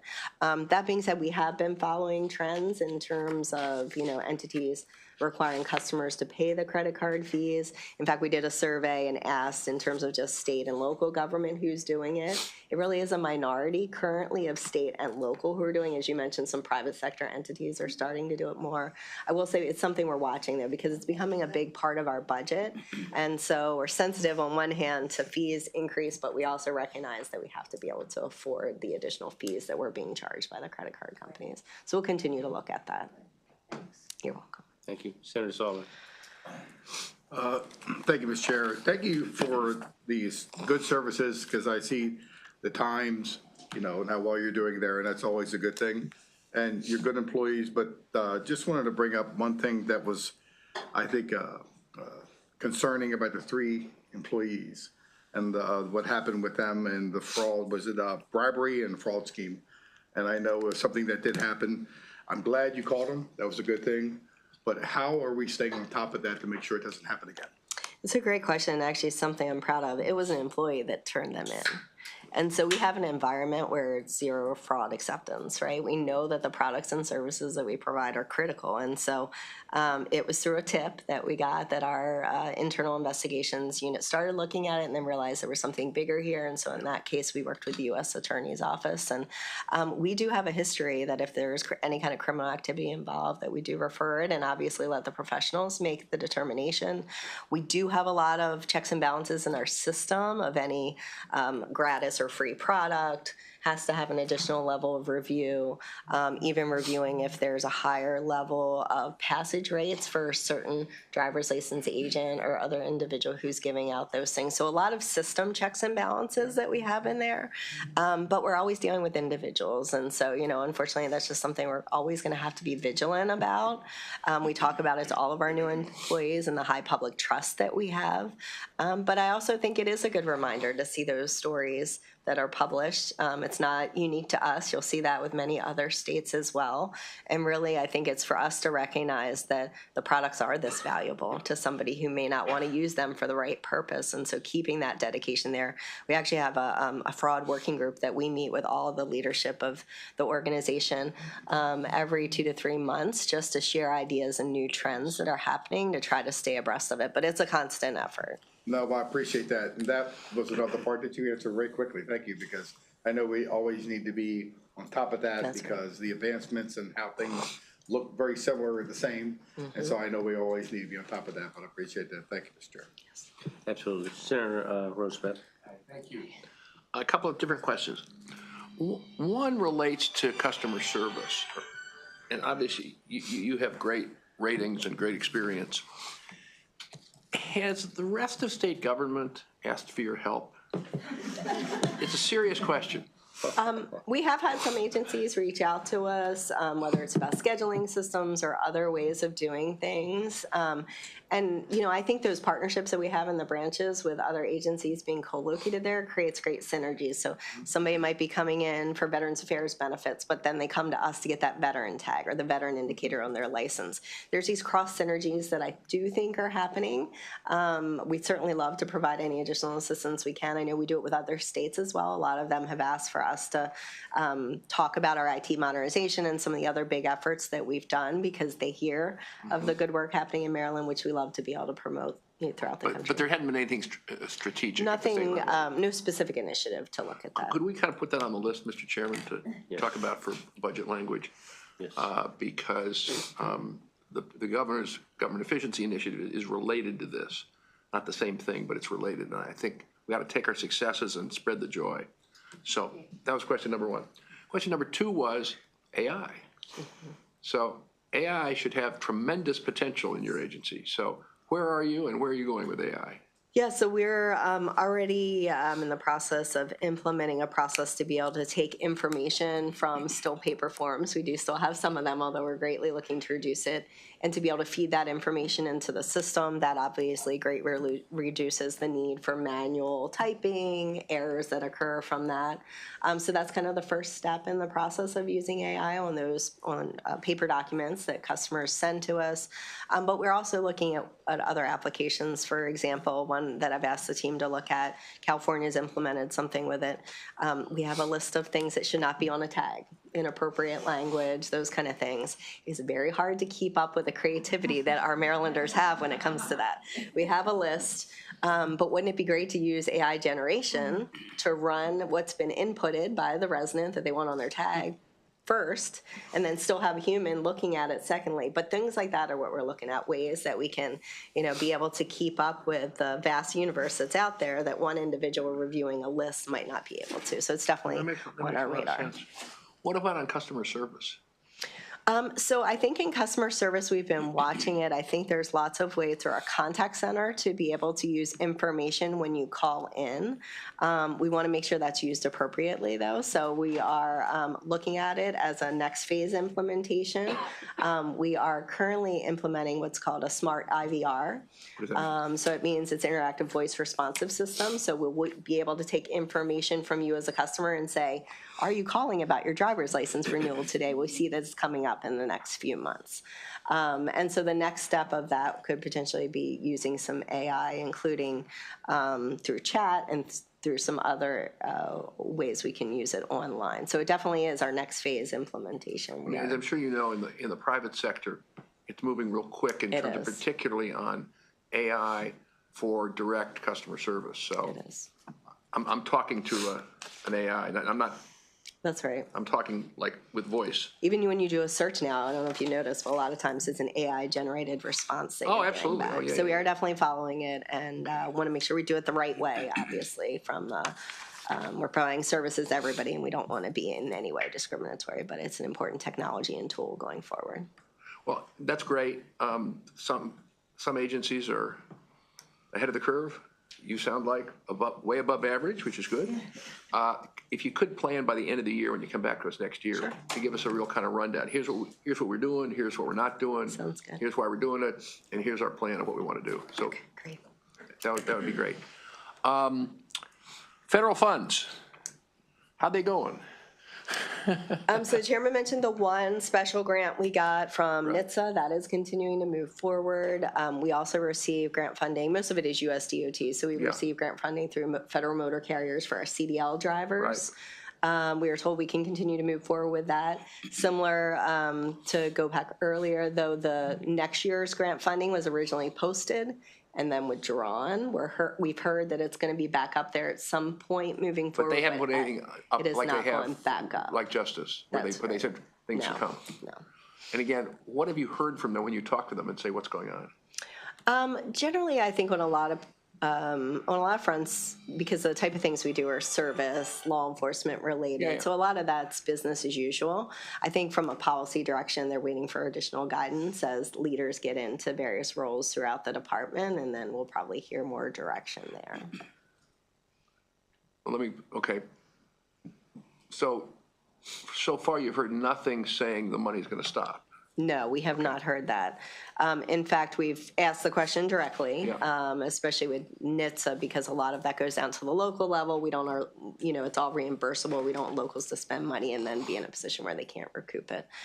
So we're told to continue spending as normal, that the allocations, the quarterly allocations that we receive will continue to be there. Nothing has changed up to this point with it, and so we have to trust that that's the case. Thank you.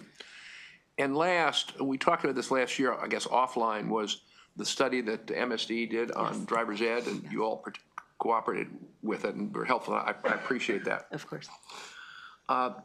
If you have thoughts, it's a good report, and I'm talking with MSD about how now they go to implement it. If there are ideas you all have specifically about how you can help drive the train and move it along, I'd appreciate that, like in the next week or two while we're beginning to work on budget language. Because I think we got MSD on board, and I think we can really put our foot on the pedal, so to speak. Sounds good. Thank you. Thanks a lot, Mr. Chairman. Absolutely. See no further questions. Nicer, we spoke the other day. I'm probably going to need a phone call from you to kind of follow up on one matter. So thank you all very much. This concludes your portion. Can you do me a favor? And there are 3 witnesses. If you get time.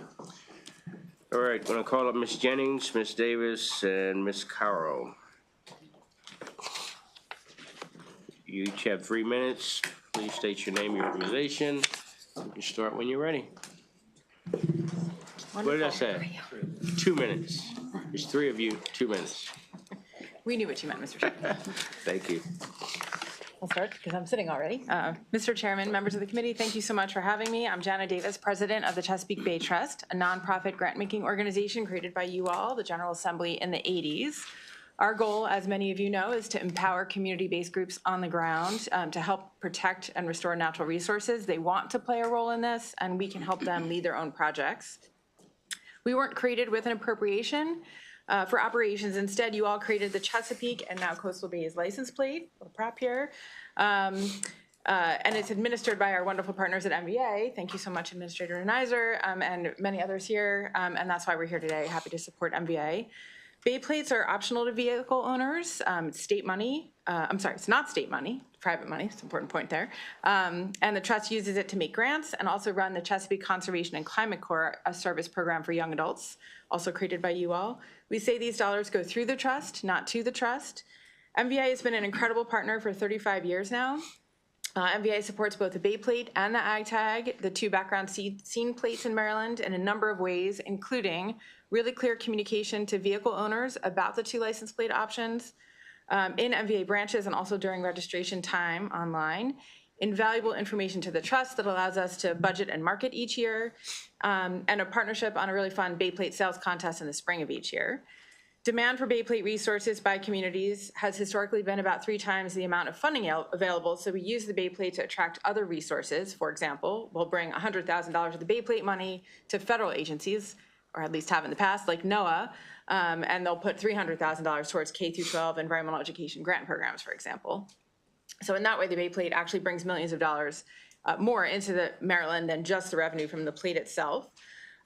You all should take credit for it and be proud of the $20 to $30 million we distribute each year. We take every Bay Plate dollar seriously, $25. Just one plate can get a kid outside on a life-changing experience. And we have brought a Bay Plate gavel for you, nice. which also doubles as a crab mallet, or for the guy in front of you that doesn't have a real ID in the airport. I'll leave that here for you. Thank you very much. Thank you. My name is Debbie Jennings. I work for Chesapeake Region Safety Council as their Director of Highway Safety Programs and Special Projects. We're located in Baltimore County. We're a 102-year-old nonprofit that focuses on safety, whether it's on the roadways, in the communities, or in the workplace. We share MVA's passion for safety. I'd like to emphasize our support for MVA and thank them for their partnership over the last 8 to 10 years that I've been working there, and list some of the programs that we work on together. Administrator Neiser mentioned 0 deaths, and we do many programs, including statewide and local level emphasis area teams that focus on reasons why individuals make poor choices on the roads. We do mock crash programs at county high schools across the state, and we offer them for free. MVA's staff support that with data and staffing and other activities during those events.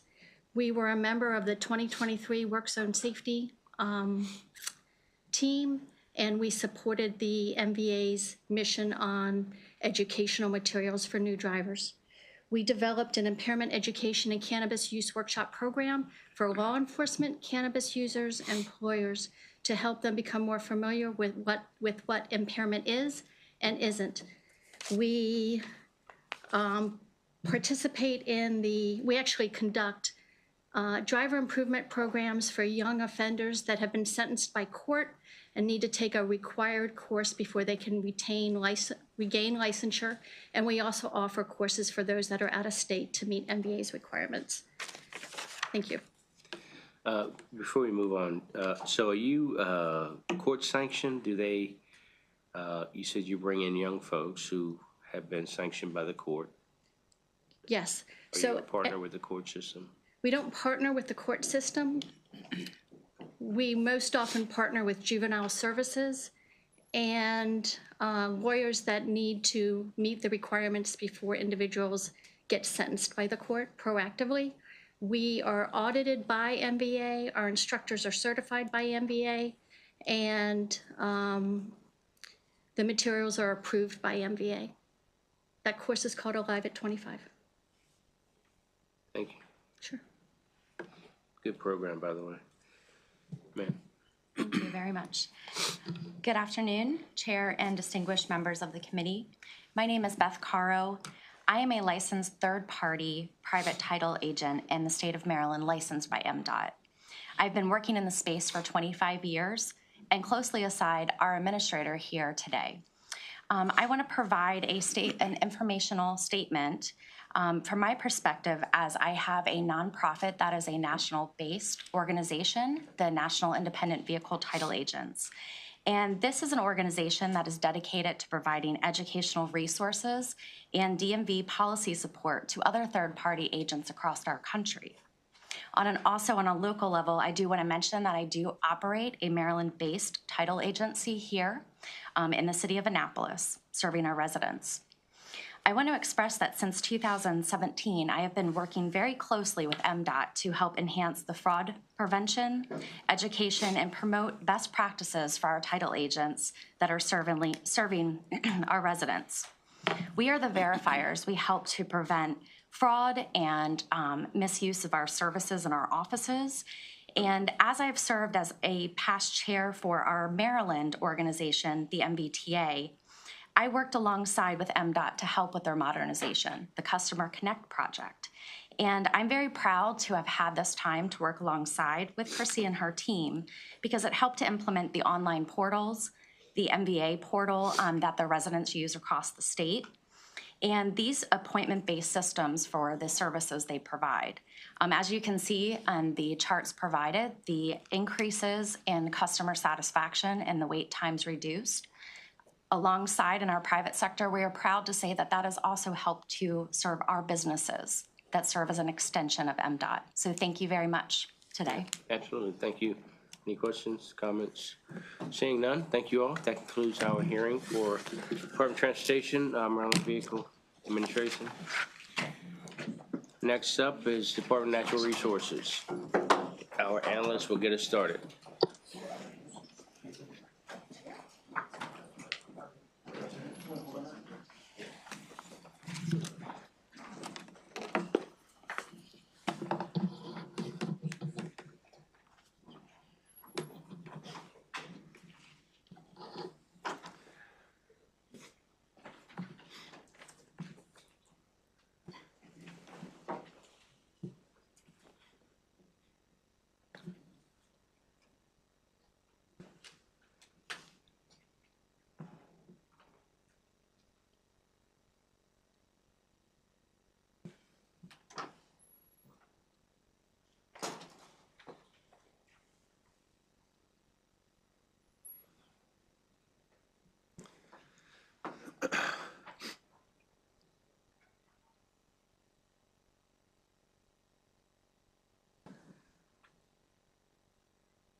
Well, do you guys know any good TNR policy jokes?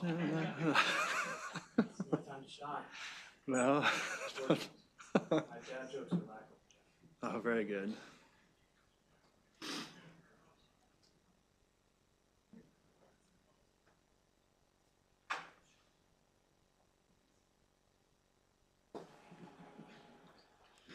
Thank you.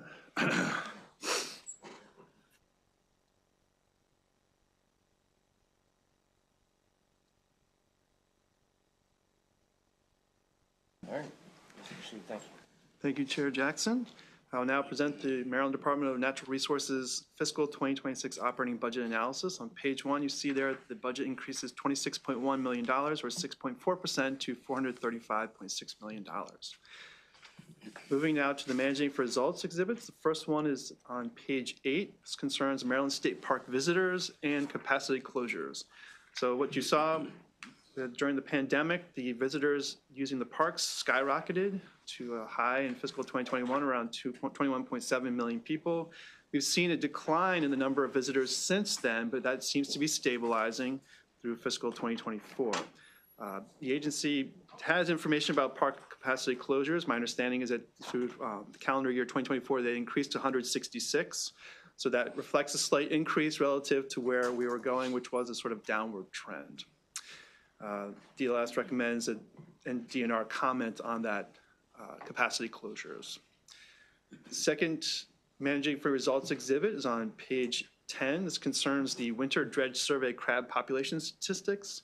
A lot of lines basically the focus on here is the linear crabs in millions. This is the yellow dotted line, and that's still going down. And the question is, why are the crab numbers going down when the female numbers, which is the green dotted line, is slightly going up? And it appears to be because the male crabs, the red dotted line, are still going down. So that's something of concern. Obviously, looking forward, the Chesapeake Bay Program's Chesapeake Bay Stock Assessment Committee will be updating its work from 2011, last assessment. The next assessment is expected to be completed around March 2026, and it was $225,000 in general funds was provided for that purpose in DNR's budget fiscal 2024. DNR should comment on how the new Chesapeake Bay stock assessment will differ from the 2011 assessment and how it will better inform blue crab management decisions. Third managing for results exhibit is on page 12. This concerns the striped bass. So previously we were talking about crabs with the males and females. Here we're talking about the young versus the mature. And the concern here is that the average index for the mean catch per haul is very low in juveniles.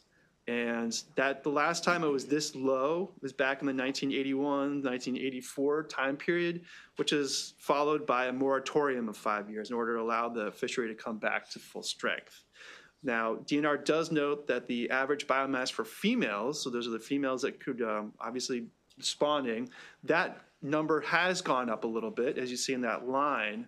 However, we are looking at least for the young as a kind of it harks back to that period. On page 12, bottom there, fiscal 2025 cost containment actions. Department of Natural Resources had 5 actions there. The largest was for Maryland Park Service replacement vehicles. Around $1 million was reduced for that purpose. In terms of implementing the legislative priorities, the 3 noted there: freshwater mussel revitalization, whole watershed restoration partnership, $200,000 in 2 positions, and the Potomac River Rivers Commission funding as well to support the oyster revitalization. DNR should comment on the status of those legislative priorities. Then on the bottom of page 13 are the proposed deficiencies.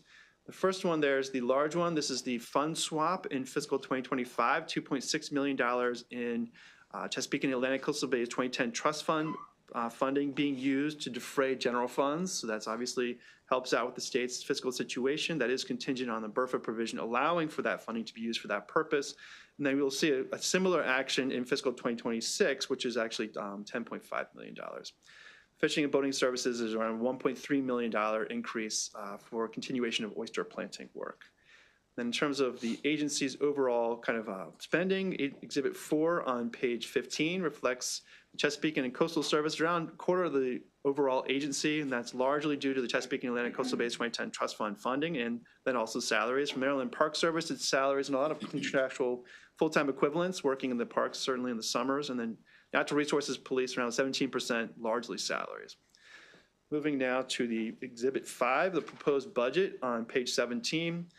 In terms of the personnel changes, a lot of this is due to the timing of when funding is being incorporated or not incorporated into the budget. The turnover rate decreases, though, from 9.31% to 4.77%, so an $8.2 million increase for the agency. Then in terms of some of the natural resources policies, there's a $5 million increase for the whole Watershed Act funding from the Chesapeake and Atlantic Coastal Bay's 2010 Trust Fund. So that's one of the sources of funding that can be used for the whole Watershed Act. It's being, and I guess that's along with the Bay Restoration Fund as well, and the Waterway Improvement Fund. There's also a $4.4 million increase for the climate pollution reduction grants. These are reimbursable funds from federal funds, and around a $3 million so oyster restoration funding increase from National Oceanic and Atmospheric Administration Habitat Conservation funding for the additional work that DNR is considering doing for oyster restoration purposes beyond the current sanctuaries it's working in. Then there's also around $1.8 million increase for the Fisheries Research and Development Fund mandate that was restored, that was cut in last year's budget. Under legislative priorities, you see a decrease of $100,000 for that one-time Potomac River Fisheries Commission oyster revitalization funding. And then routine operations will just focus there on the $3.9 million decrease due to conversions of full-time equivalents and $3.7 million decrease for the Fair Hill event area operations and maintenance contracts for ground. So there are 54 new positions, 52 contractual conversions, and then 2 regular kind of new positions coming in the budget, and we'll talk a little bit more about that in the personnel section. All right, moving down to the personnel data section here on page 21. There's that 54 position increase. The 2 new positions are in the, will be implementing DNR's new departmental housing policy. That's in the land acquisition planning unit. In terms of some of the changes in the vacancy rate has increased from 8.79% to 12.43% last year to this year. A little concerning because the turnover rate is being reduced, going the opposite direction, 9.31% to 4.77%. The number of full-time equivalent decrease is around 112.5 due to the conversion of all those positions to regular positions, the 52. And in terms of the turnover rate, well, we already talked about the turnover rate. And then vacancies reflect a large number of vacancies in the agency, around 186.5. Moving now to the issues. The first one on page 23 concerns what originally were proposed as 3 Budget Reconciliation and Financing Act provisions for fiscal stability. I'll just note off the top here that DLS is taking away the recommendation for the Waterway Improvement Fund. So this will be just 2 recommendations here from program open space funding and then also for the Chesapeake and Atlantic Coastal Bays 2010 Trust Fund. So in light of this situation, the state's fiscal situation, the Department of Legislative Services is recommending that over the fiscal 2026 through fiscal 2029 time period, the funding for program open space, state land acquisition, Maryland Agricultural Land Preservation Program funding, acquisition of agricultural easements, rural legacy program funding, and also half of the program open space local allocation be halted for that time period. That money then be transferred to the state's general fund. In addition, DLS is recommending that the Maryland Park Service receive a floor of $40 million in fiscal 2027 that would inflate by 3% each year, which would help defray some funding and then also provide some stability to the Maryland Park Service over that time period.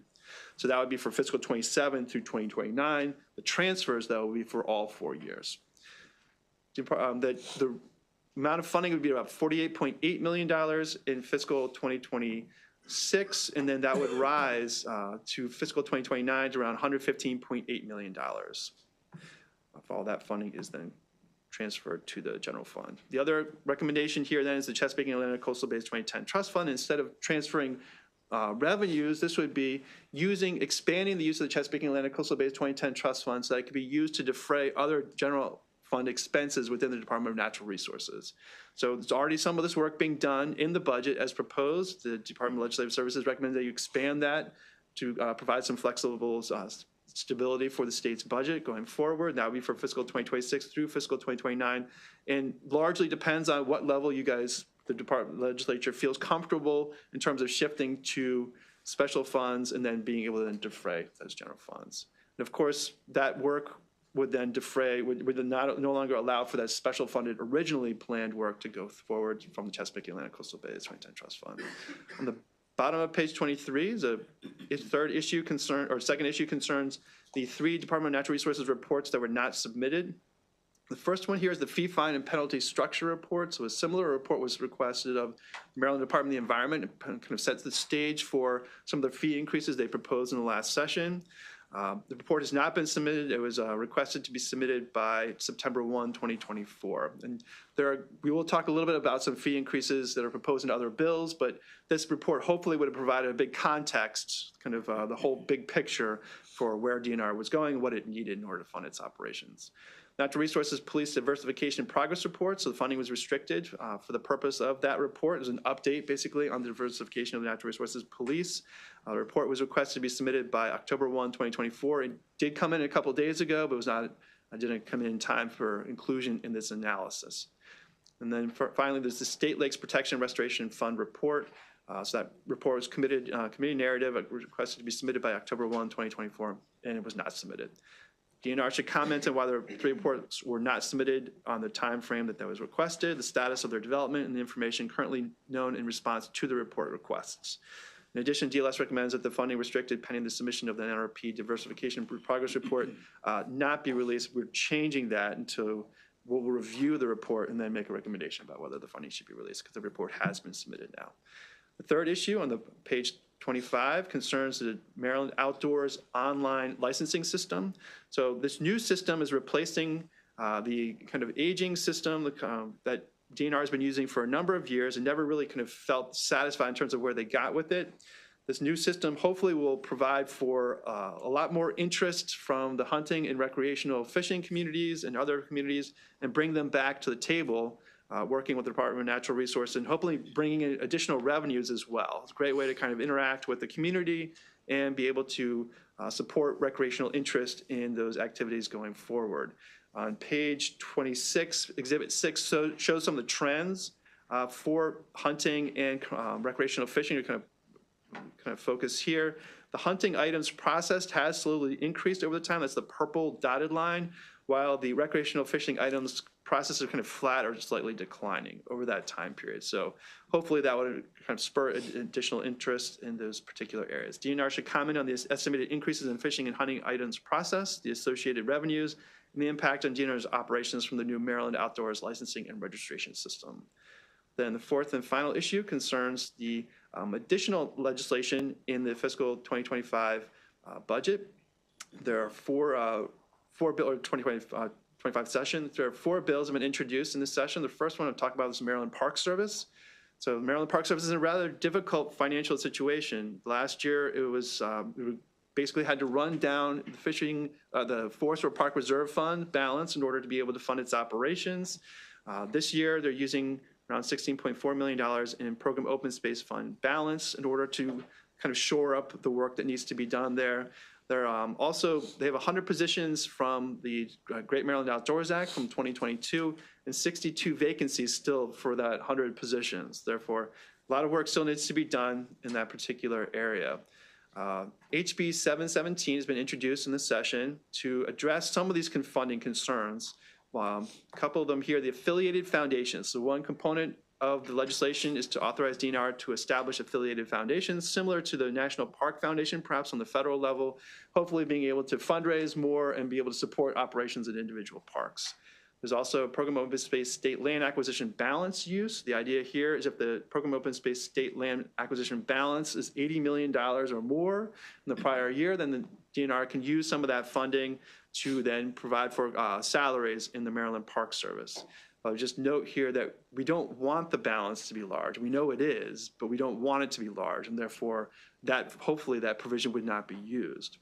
And then finally, the personnel kind of land acquired ratio is another component of the legislation to request 1 position per 400 acres of newly acquired property. So obviously, new property means new needs, new requirements on the agency.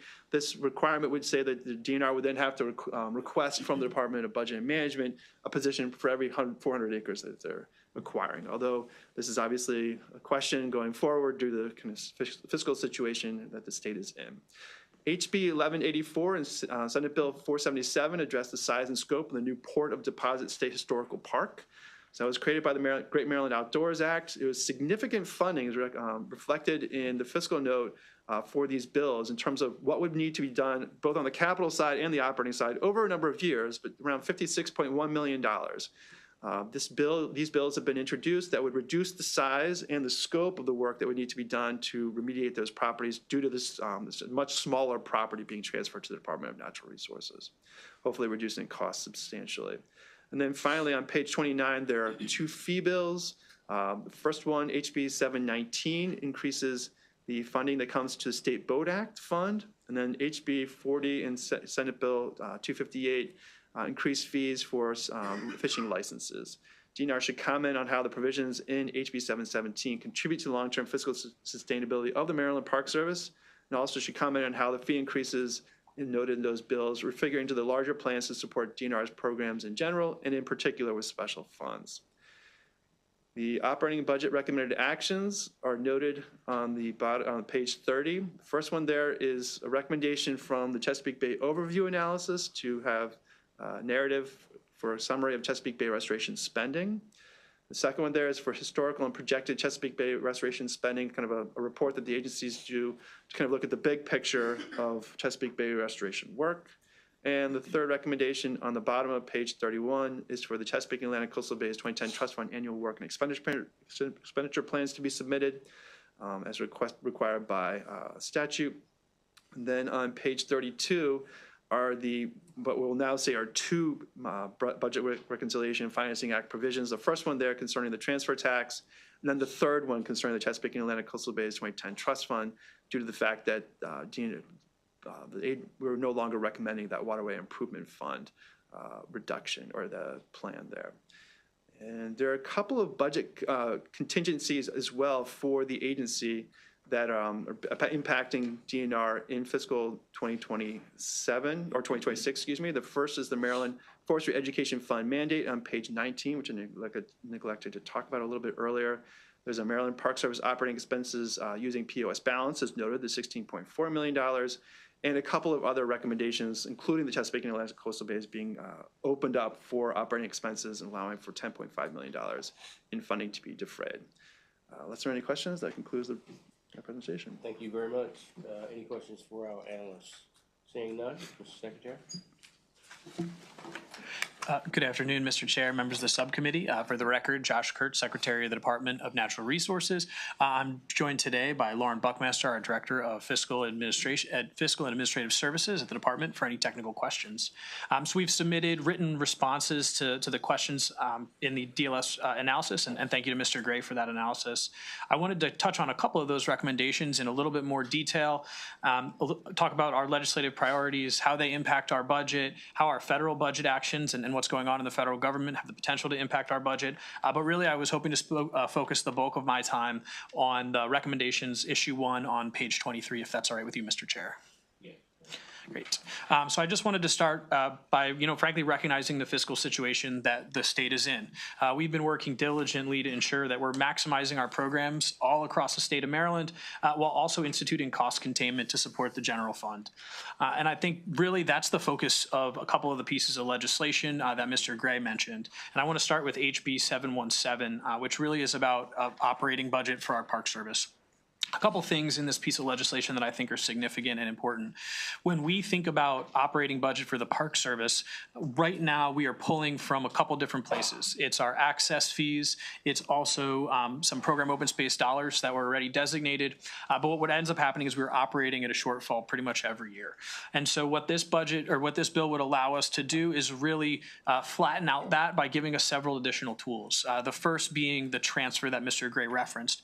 If at the end of the fiscal year there is $80 million in the fund, we would be able to roll over any money that would cover that deficiency. So whatever we are missing in operating, we could then roll over from the capital fund. Really, I think the most impactful piece is the potential for the foundations. You look at what the National Park Service has been able to achieve with their foundations, it's significant because they're able to get institutional donors.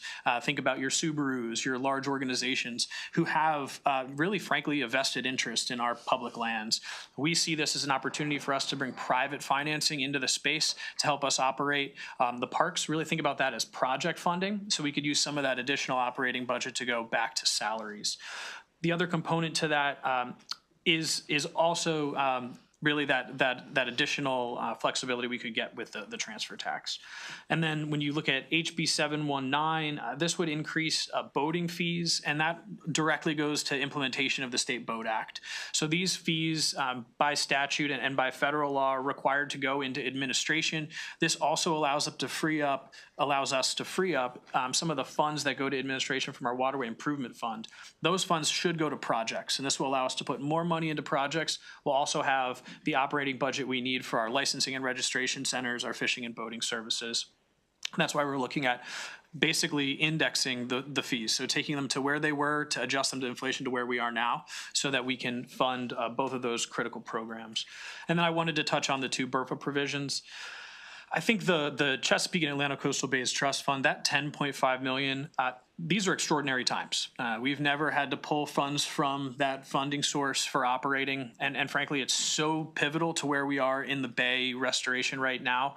It's not preferred, but we have seen overattainment in that fund source. We had a balance And we recognize the opportunity to be able to roll some fund over to cover operating budgets and take some pressure off the general fund. That is capped in statute at 1.5% for administration. So I think that's important to note.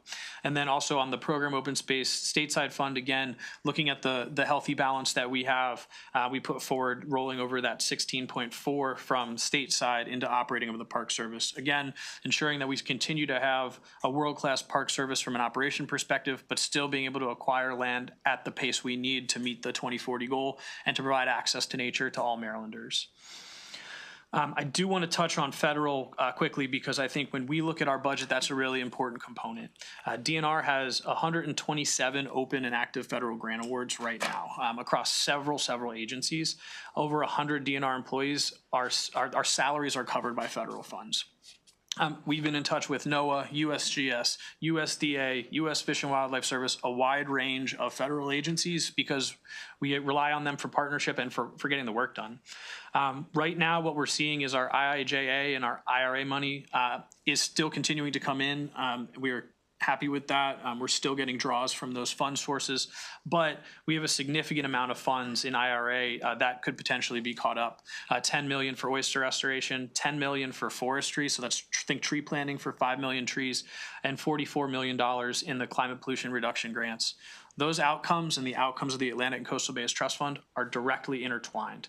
So if we are going to take action and move funding out of the Chesapeake and Atlantic Coastal Bays Trust Fund, and then we have federal action, it's basically doubling down on reducing the programming and reducing the outcomes that we're having for Marylanders. And I think that's really important for us to keep in mind. Also, a couple things that we're learning about potential federal action that's important. When we look at the USGS, we've had some conversations. They really help fund our water quality monitoring program. And they are starting to look at privatization in that space, which could have direct impact to our budget, having to pay into those water quality monitoring and monitoring stations. And then staffing across these agencies. As we see those reduced, the funds start to slow down. As well, many of our staff, or not many, but several of our staff, as I talked about, 103, are funded through those. And are starting to kind of, especially the fellowships, be caught up in those staffing reductions. We're also hearing from Fish and Wildlife Service that changes are coming to the grant-making process. And so with that, we're going to stay on top of that to understand how that will potentially impact Pittman-Robertson. I think that's important for us because we get a 3-to-1 federal match. So for every dollar that's spent on hunting and fishing equipment, we're getting $3 back, or $3 from the federal government. Really important for our outcomes. So turning our attention now to issue 1 on page 23, and I think really important context regionally for us when we think about program open space and Atlantic Coastal Bays Trust Fund. These are our 2 most important funds at the department when it comes to meeting our Bay Agreement. And we're at a really important inflection point for the Bay Agreement right now, which is the 6th state partnership with DC, the Chesapeake Bay Commission, and EPA. We've made really significant progress, and frankly, that progress has increased over the past 5 years. We had the highest report card that we've had on the Bay in over 20 years. And when you look at what the science is telling us, we had the comprehensive evaluation of system response this past year. We need to continue to spend dollars in conservation and in non-point source pollution. And what is non-point source pollution? It's suburban, it's urban, it's rural, it's runoff from a wide range of different land uses. And what we know is that the Chesapeake and Atlantic Coastal Bays Trust Fund, paired with our federal dollars for the Bay program, are critical for reducing those. And one thing that I'll note, and I really appreciate my colleagues from the Department of Agriculture being here, is the role that agriculture is intertwined with the Atlantic and Coastal Bays Trust Fund. So when you look at the trust fund, $23.1 million from the trust fund is going to MDA for the cover crop program. Maryland has one of the most impressive cover crop programs in the country. This is an annual appropriation to farmers to assist them in doing the right thing. It's also really important for them to maintain profitability, and so this helps take some of that cost off of them. And then we get the benefit of clean water, and they get to keep healthy soils on the lands. We'd also see a reduction from program open space to $21.6 million from the Maryland Agricultural Land Preservation Fund. And when we say, when you hear that dollar amount, annually, it's hard to kind of understand what that would do. But we calculated over the course of these transfers, the loss of 40,000 acres of protected land through the Maryland Agricultural Land Preservation Fund. And then in the rural legacy space, we're predicting 16,000 acres that will not get conservation easements over the course of those 4 years. And that's, directly a direct benefit not only to the bay and not only to our environment, but to the farmers themselves. Also, the trust fund, $35 million of that every year goes to local governments and nonprofit for not only pollution reduction, but flood reduction. It goes to allowing them to beautify their properties, create green space for the people that use those and the community groups that are a part of that. And so, these are really important for our other agencies as well. I wanted to highlight that for you. These recommendations too, I just want to be clear, are also going to have significant policy impacts. We will not be able to reach the Maryland the Beautiful 40% by 2040 if we reduce these funds from program open space. We will not meet the 5 million trees goal, and we will not be able to continue moving Whole Watershed Act forward. And I think for us, we will be announcing the 5 Whole Watershed Acts granted watersheds this week. This reduction in Atlantic and Coastal Bays Trust Fund as potentially proposed, and I recognize that you all have discretion in there, would basically eliminate that program before it begins. So when we look at this, just to give you a little bit of context on the trust fund, we have for fiscal year 26, 98 million in total requests, but those 98 million come with 110 million in other funds. Bless you, sir. So that leverage is critically important for the state. For basically every dollar we're spending, we're getting another dollar that improves water quality. And those are projects in every single county in the city of Baltimore. Another key piece for both of those fund sources is that these are pipeline driven. So what that means is we are a couple years from where the project is going to go in the ground. So right now, the work that we're doing with communities, building these projects, technical assistance, that is not coming to fruition for a couple more years. That acquisition is not going to happen in this fiscal year. And so by reducing the funds that come in every year and not having funds to expend, it basically locks us up. So we're not going to be able to continue to build that pipeline. So if in FY29 we restore these funds, we will be behind. We will then have to catch up with building that pipeline. A couple really big projects on the horizon there. I wanted to flag in Baltimore City, the Middle Branch Resiliency Project. We have potential for $3.8 million. That would open $30 million. If this fund were cut, we would not be able to access those dollars as well. I'll close by just saying, we recognize that this is incredibly uncertain times, and it's our responsibility to work with you all to continue this work on cost containment. And we believe that the governor's proposed budget and the proposed cost containments within that and our legislation really strikes that balance. It protects Marylanders, frankly, while Washington is not working or is changing, and it reflects the ability for us to continue to deliver, fantastic services while also reducing our impact on the general funds. And that is always the key for us: be as efficient as possible and put the best product all across the state for all Marylanders. I really appreciate the time today. I'm happy to answer any questions you may have. Thank you, Mr. Secretary. Before we go around the line, a couple of things. Speak to me about so the analyst mentioned that 2 out of 3 reports were never submitted and 1 was submitted just recently. We just got a copy of that today. Yes, sir. So I'll certainly be taking a review of that, but can you speak to those 3 reports? Yes. So the Natural Resource Police Diversification Report that you have, so that is based off of a law that was passed, a plan that I put together. And so we originally drafted that report just focused off what that law required. Our Natural Resources Police Department has gone well above and beyond what was in that plan over the past year, and we didn't include all of that information in the beginning. So we wanted to ensure that you had the full picture for what we're doing to have our Natural Resources Police reflect the diversity of Maryland. And that's a wide range of things, whether it be we did an assessment of implicit bias on the testing process, and we found a better vendor in order to bring that number down. So a wide range of things like that. We looked into lateral transfers and changed the way that we're doing those types of policies, and we wanted that to be reflected. While that was not originally part of the plan. We did want to provide that information to you all, which is why that was late. The fines and fees and penalties one is difficult for us because we have all of the fines and the fees that we collect, but we're still working with the judiciary on a wide range of other penalties that don't necessarily go to the department. So we'd be happy to work with you all. I can share all the information that we have now. That part we're still kind of waiting on. It doesn't have as big of an implication for our budget. So we have captured the fines and fees that are related to our budget. So I'm happy to share that now as we collect the rest of that data. And you said you're working with the judiciary. Are you waiting on their response, or? The problem is it just depends on, because you can kind of get a wide range of different outcomes depending on how the trial goes.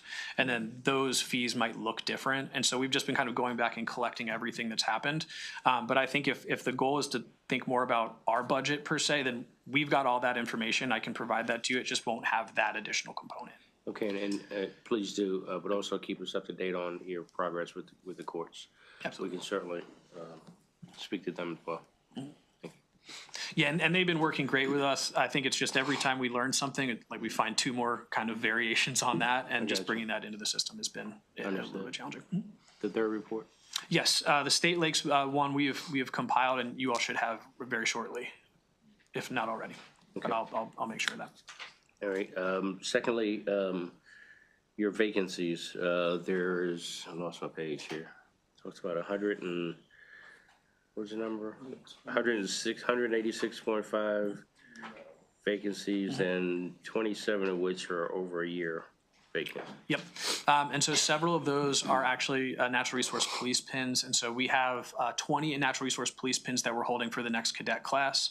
We just finished, and I have the up-to-date numbers, we received 826 applications and 203 lateral applications, much higher than last time around. We're very confident that we'll be filling those. They will have to go through our cadet class this year. So we should, by the end of this calendar year, so into next fiscal year, have all of those pins filled. The big bulk of those two that sits out there for us are the Great Maryland Outdoors Act pins. And so for Great Maryland Outdoors Act, while it's 67 pins, one of the issues we've seen is as we've created the more senior level positions, we've had more junior staff apply for those positions and get them, and then it opens a vacancy below them. So an example of that is we had our planner position, high-level planner position. The person who applied and got that job was assistant manager of a park. That then created a position at a vacancy at the assistant manager. We had a ranger apply, get that, and so it has created these trickle-down effects, so it's taking us longer to fill those positions. We intentionally did start with those senior level positions because we expected that, but we have a lot of opportunities, I think, with, frankly, some of the parks, the federal Park Service employees that are on the streets to really help boost those numbers and do that hiring a lot more quickly. So with the trickle-down, could you include a report to us, including that? Yeah, absolutely. Does that include the planner position? Where'd the chart go? At the very end. At the very end? Yeah. That was supposed to be, it was in the chart it states, or in the report it states that it was to be filled December 24. Is that position still pending, or? Page 24. No, not page 24. Is it page 24? Exhibit 735, page 35, cultural and historic resources staff changes. Says the director of planning program manager should be filled. Yep. So that's the planner position. The natural resource planner, which it shows as vacant now. Yeah, that is the position that we hired. Okay. All right, I'll reserve Senator Sullivan. Thank you, Mr. Chairman. I have to go to Baltimore County, but if we could go offline and have an opportunity to talk about one of the problems that I'm getting with some of the our constituents is the agency commission rates. And if we could have an opportunity to talk about that offline, I'd like to have the opportunity to talk about that. It's an important issue with, of course, residents and non-residents. And if we had an opportunity, I'd like to talk about that. I do apologize. I do have a Baltimore County delegation voting time right now, but I'd like to have an opportunity. I appreciate Happy to do so, sir. Yep. Thank you, Mr. Chairman. Cool. Thank you. Senator Roosevelt. I don't have a Baltimore County delegation meeting, so you're stuck with me for a little while. Absolutely. You have my proxy, Senator.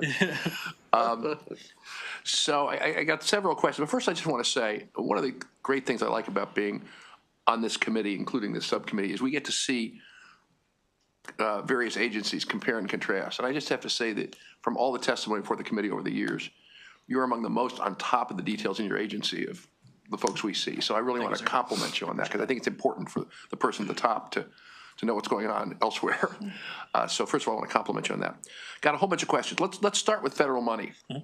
So again, we asked you about the last time you were here, and you talked about it some. It sounds like we're in good shape for the shape we're in. Is that a good way to characterize it in your agencies? Yes, I try not to say that out loud too often, but yes, I think what we're seeing is continued withdrawals as we're putting them in. We're getting the funding. I think there are a couple future grants that we're concerned about, but for right now, where we are with what we have already. What we've already gotten and been awarded and what we have under contract is rolling. I will flag that we have things that have been awarded that have not quite gotten to the contract space. I think that's what keeps me up at night, is how do we get from award to contract? But what we've seen is when we're under contract, the draws have continued. Gotcha. And you have or have not gotten indirect, direct, formal, informal indications that things are getting dramatically worse in the near to medium term? I think what we're seeing is that it kind of changes every day. Is what we're seeing, and who we're talking to is shifting, which is also difficult. We're seeing a lot of folks leave. Sure, of course. And so we're not getting as consistent a feedback, I would say, all the time from and that's not every agency, right? I think some are operating in I think a more consistent way than others. I think the one we expected, frankly, to be the most consistent was Fish and Wildlife Service, and hearing that they're going to go through some pretty substantial grant changes, for our agency who relies on a lot of that a lot of that match, that is definitely concerning. Gotcha. Okay. Then let me ask you a question in a different way, kind of big picture. You talked a lot about the Bay, as you always do, which is appropriate. Do you have any sense from just your knowledge of the field, knowledge of the players, knowledge of the issues, that there may be a substantial change in approach on the Bay from this new administration and from the Congress as relates to the budget issues? But I mean, in general, for the past few years, maybe longer than a few years, the federal government and our state governments have been like all in. And it seems possible that might dramatically change. Yeah, I think two pieces of that we really focus on. One is in the first time around, they zeroed out the Bay program, right? So it went down to nothing. Congress stepped in and actually increased what came to the states through the Bay program. It's up to $92 million now. When is this you're talking about?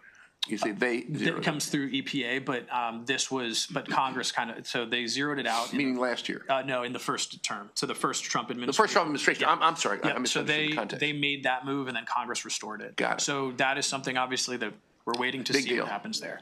One of the things that's so important about the Bay program itself is the technical staff. EPA technical staff run the model. They help us all understand where we are, what the state of play is. And, seeing kind of the numbers that are thrown around, right? 65% reduction in staffing. We're not sure where those are going to come from. Yeah. And the role that the Bay program plays as a convener, as a partner organizer, but as technical assistance and running that model, the loss of that functionality would be incredibly, incredibly difficult for us to internalize.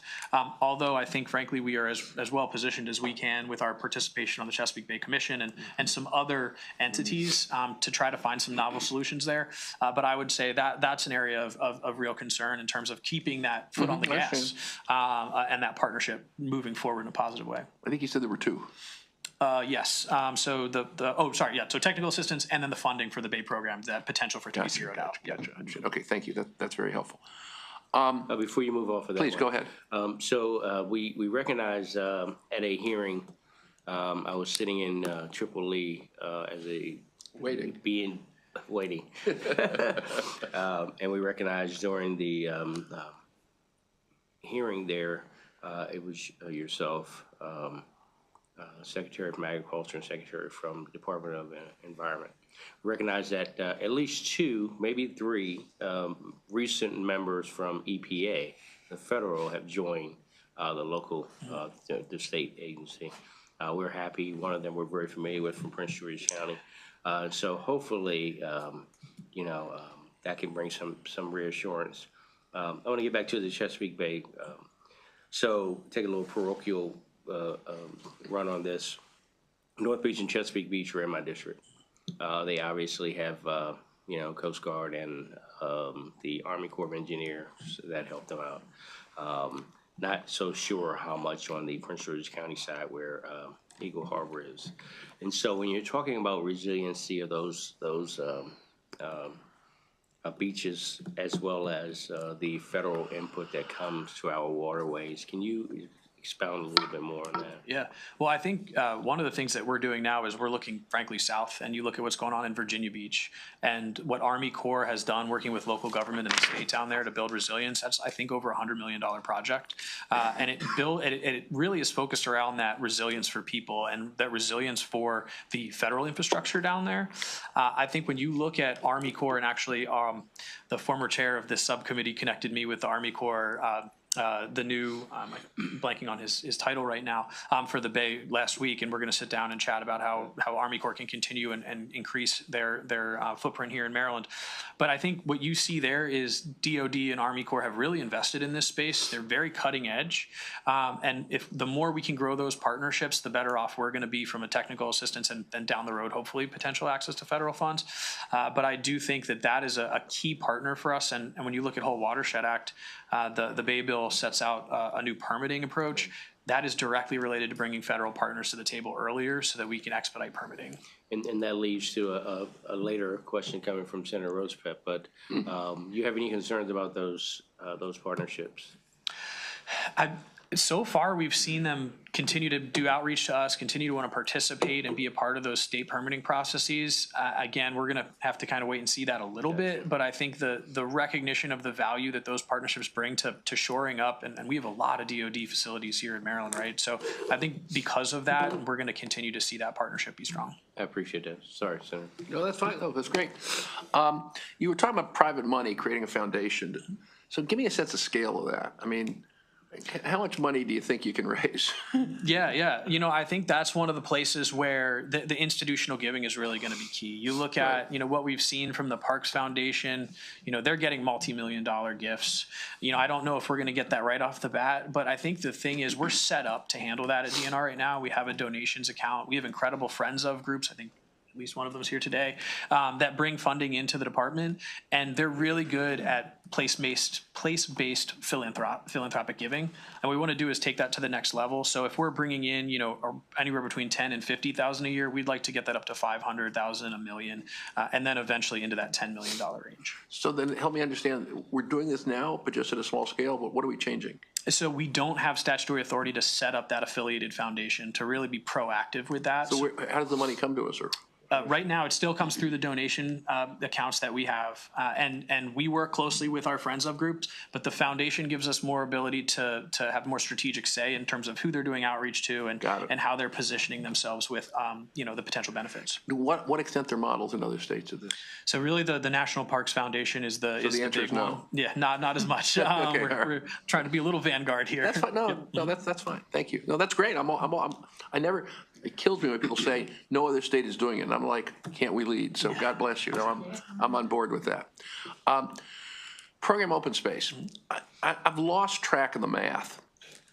So I'm trying to understand of the money that we would expect to come in 2026, how much will go where under the governor's budget? Whoever would like to answer that question. Sorry, Deanna, let's. So under the Department of Legislative Services plan, $48.8 million of program open space state program there's not much program open space state funding, but MALF funding, rural legacy, POS local, half of that funding, that would all go to the general fund. Let's start at the beginning. So how much money is coming in? Is expected to come in? I'm trying to get the big picture. Well, how much are we expecting to come in?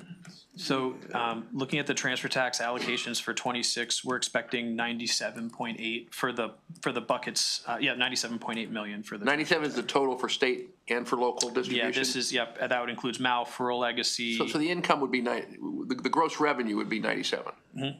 And then I think the transfer would be around 48 million. Right. Mm-hmm. For for 26. And then for 27, we're predicting 159 million for the total allocation, with 74 million being transferred. And then in 28, we're predicting 198 million with 108 million transferred. And then in 29, we're predicting 278 million with 115 million transferred. And we're expecting the gross to go up so dramatically because? We've been in a period of significant underattainment, and so we're predicting that because of slowness in the real estate market? Yes, that transfer tax. So this is presuming the real estate market dramatically. It's a little bit rosy, I guess. No, pretty dramatically. Well, it also presumes that we don't have the underattainment for the 2 years prior. If we have a more reasonable estimate about what we're looking for in the future, then we don't have to have a negative adjustment from 2 years prior when we true up the books. So if you just kind of slowly increase the revenue transfer tax revenue estimate, then you're in much better shape than if you kind of seesaw it going up and down quickly, because then that impacts 2 years later. Because if you have a huge estimate for fiscal 2024 and we don't attain that money, then that's pulled away from the money that's available in fiscal 2026. From a cash flow point of view? Correct. I understand, but okay, so the big picture, close to $100 million going up. And then in the absence of the BRFA, how much to locals, how much to state in spending? So without the proposed DLS BRFA? Without any BRFA, existing law. Existing law, for this coming year, it would be 113 million for 26. Split between state and local is what I meant. Yep, so that would be state side, it would be local side, green space equity, rural legacy, MALF, capital development. No, that's the list, but I'm just asking, I'm trying to understand a breakdown between state open space and local open space. Sorry. Yep. So state open, for 26, it would be 16.2 million for stateside and 25.4 for local. Okay. And under the governor's BRFA? That 16.2 would be moved out from stateside. Goes to zero. Goes to zero. Yes. Right. So we have the fund balance to cover. And the local? The local does not change. So the local side was not touched in the governor's BRFA. Okay. That's really what I was trying to understand. I'm sorry to go down a rabbit hole here, but I was not following the math. That's real helpful. Two more things. One is, in the Great Maryland Outdoors Act, there was a provision dealing with apprenticeships. Yes. And we've talked about apprenticeships. How are we doing with the apprenticeships? We're excited about where we're at. And so I thank you for working with our team on this. I know that they've had conversations with you. We're working with Department of Labor right now. I think when you look at the model we have in terms of the conservation corps and some of the partnerships we have, I think the historic preservation trade apprenticeship opportunities that we're seeing from the nonprofit space, I think we're an agency that's well positioned to work in the apprenticeship space. I also think about, what we see on the ground right now. We have a lot of maintenance professionals across the Park Service. A lot of them have been in those jobs for 15, 20 years. Yep. And we've got one person. And so it's a great opportunity for us, I think, to really lean into the apprenticeship opportunity. We've got partnerships with Garrett County Community College and Allegheny County Community College around outdoor recreation and some of the opportunities for us to do apprenticeships in the trail maintenance, a bunch of spaces. So Vision was 3 years ago. How many apprentices are on the job? We're not quite there yet. So okay, so that's what I'm really asking. Where are we in terms of actually doing it? So it's right now we've built out that partnership with the community colleges, and now it's starting to deploy, and that's what the big focus is for us in the next calendar year or fiscal year. Okay, all right. If we get a little write-up on the state of play with the apprenticeships, I would really appreciate it. No problem. And last but not least, AI. Yes. We're asking everybody about AI. So how's it going for you? So this is actually one of the spaces I think that we've seen in the Bay world that has really exploded. You look at the ability for predictive technologies to support things like continuously adaptive monitoring programs. So what basically you can do is you can take what would have been a bathtub. If you think about a swale as a bathtub, it rains, starts to fill up, and then as it fills up, it holds the water but runs out the bottom of the bathtub. There's always a cork on there. And so it slows the water, and we're not maximizing nutrient removal. You can actually use AI connected to the cloud and connected to basically the valve So what they're doing is they're holding water long enough for phosphorus and nitrogen to settle out and then slowly releasing it. But if they are predicting a big rainstorm, they'll basically draw that down more quickly so that they have a larger catchment. So that's just one area where technology is working. We're looking at AI in the predictive space too for flooding. The Virginia Institute of Marine Science has done built a really interesting tool around dissolved oxygen, where we're actually able to see as the dissolved oxygen shifts in the bay, and you could send out alerts to our pound netters. Say, hey, your pound net is about to hit an area of dissolved oxygen. It's about to move into that area, which could potentially kill all the fish in that pound net. So you either want to release them or you want to take them to market. And so there's a bunch of areas here. I think that AI is going to play an incredibly important role. Also, when you look at our water quality monitoring program, we collect so much water. And we use a very small amount of that data, in large part because we don't have the computing power. You collect so much water? Water. Yep. So we have water quality monitoring stations. We've got nonprofits doing that. We have a provision in the Bay Bill that's going to allow us to really bring the innovation into that space. But we collect that water, and let's say my resource assessment service is collecting that. They're looking at the biological material. Let's say MDE is collecting that. They're looking for drinking water indicators. Geological survey, they're looking for phosphorus, nitrogen. What we could end up with because of AI and computing capability is to get all the information we need from every sample to make us not have to take as much, but also to learn so much more from what we take. So the AI space, especially in the physical sciences, is exploding. We're really lucky to have the University of Maryland system. That makes a lot of sense. Well, as we've asked other folks, if you could, by the end of this calendar year, in preference to our next meeting, kind of have a piece of paper that says, here's what we've done with AI, here's what we're thinking about doing. That'd be great. Thank you, Mr. Chairman. Thank you. No more questions. Thank you very much. Mr. Secretary, I'll be following up with you about a historic preservation. I think we sent a document over to your office, so we'll be following up. Thank you. Do me a favor. Thanks, you have a number of witnesses. Do me a favor, hang out with us. Yeah. So you can kind of hear what they have to say. So we're going to go in threes. Matt Stegman, Cricket Goodall, Tim Casey. Come on up. State your name and your organization. You have 2 minutes each. Go ahead and start. Yes. All right. Thank you, Mr. Chairman, members of the subcommittee. My name is Matt Stegman. I'm the Maryland staff attorney for the Chesapeake Bay Foundation. CBF is here to support the Department of Natural Resources budget as submitted by Governor Moore. DNR's programming is one of the main drivers of Chesapeake Bay restoration, and it's also a key driver for Maryland's economy. I have some information in my written testimony about the efficacy of the Chesapeake and Atlantic Coastal Bays Trust Program, Program Open Space, and the Waterway Improvement Fund, so I won't go into all of that again. But I just want to say that Maryland's blue economy relies in no small part on having a healthy bay watershed, and it supports more than 115,000 jobs throughout the state. And $10.2 billion in annual revenue. This includes tourism, recreation, commercial fishing, all sectors of our economy that rely on clean and healthy water and clean and healthy habitats. So we recognize the enormous challenge that the General Assembly has in bringing balance to the state budget, but we would caution that cuts that either reach too deep or that pause programs for multiple years will have a serious adverse impact on our Chesapeake Bay cleanup efforts and also the economic activity and jobs that a healthy Chesapeake Bay supports. So again, the budget as submitted by the governor is already very lean, but it does provide resources to keep momentum moving forward on our bay cleanup. And we would ask that you please support that budget to the extent that you can, and to the extent that you do need to take a look at additional cuts, to please just very carefully consider the impact that those cuts will have on the bay, our economy, and the communities that the bay supports. So thank you for that. All right, thank you. Mr. Casey. Third. Thank you, Chair Watson and committee members. My name is Tim Casey. I'm with the Friends of Maryland State Parks. We're statewide, all-volunteer 501c3 nonprofit, and we're dedicated to advocating for Maryland State Parks, and we've been doing that since 1997. The Friends' vision for Maryland State Parks is to be the best and be a national model. Our focus is simply on the full implementation of the Great Maryland Outdoors Act.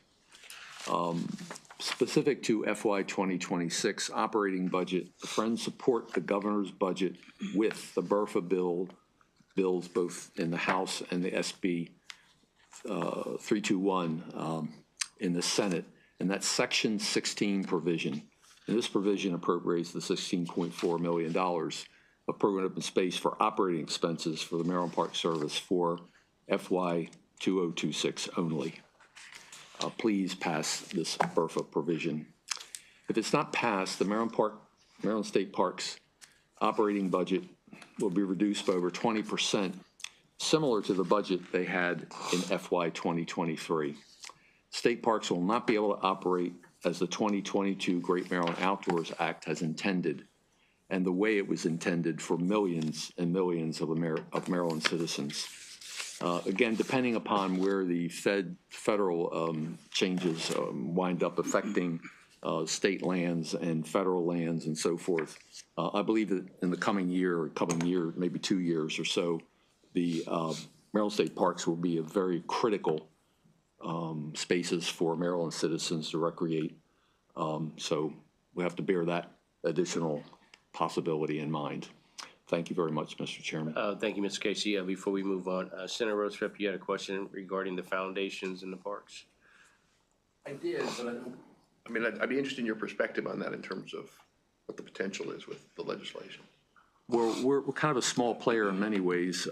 It's really a couple of citizens, myself included, over the last 5 years. We've raised $150,000 and we put 95 or so projects into parks.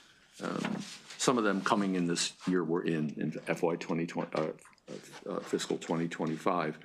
You know, it's just a matter of getting out it's a slow go if you don't have what is called capacity building money to get the foundation going. And if we could go with heavy hitters like Subaru and so forth, Coca-Cola and some of these big players that are people who give large amounts of money into the National Parks Foundation, they can have that.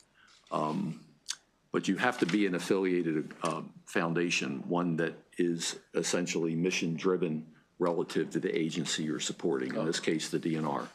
Thank you. Thank you. Thank you very much. Ms. Goodall? Good afternoon, Chairman Jackson and members of the committee.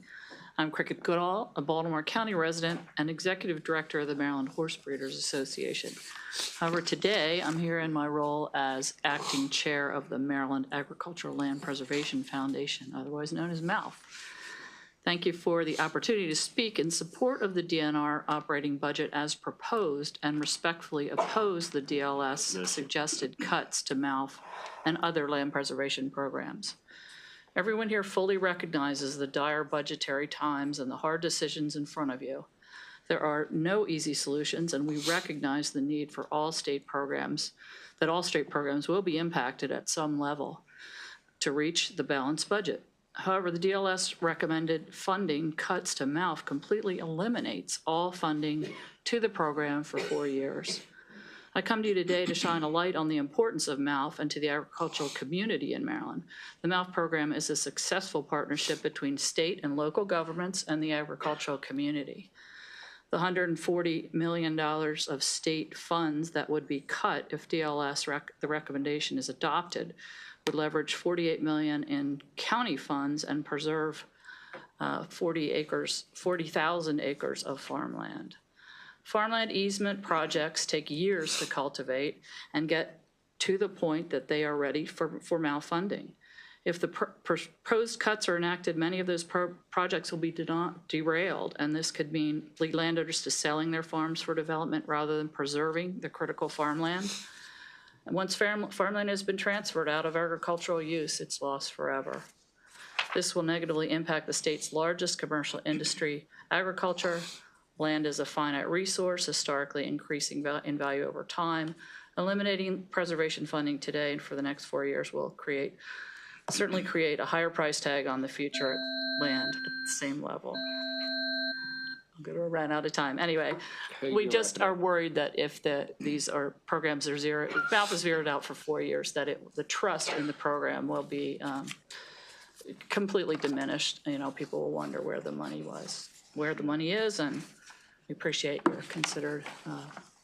Thank you very much. considered We do have your written Yes, okay. response as well. So any questions? Thank you all to this panel. Our next panel will be Catherine Lauder, Ann Jones, Donna Landis Smith. Ms. Smith isn't here today. She's an emergency. All right, thank you.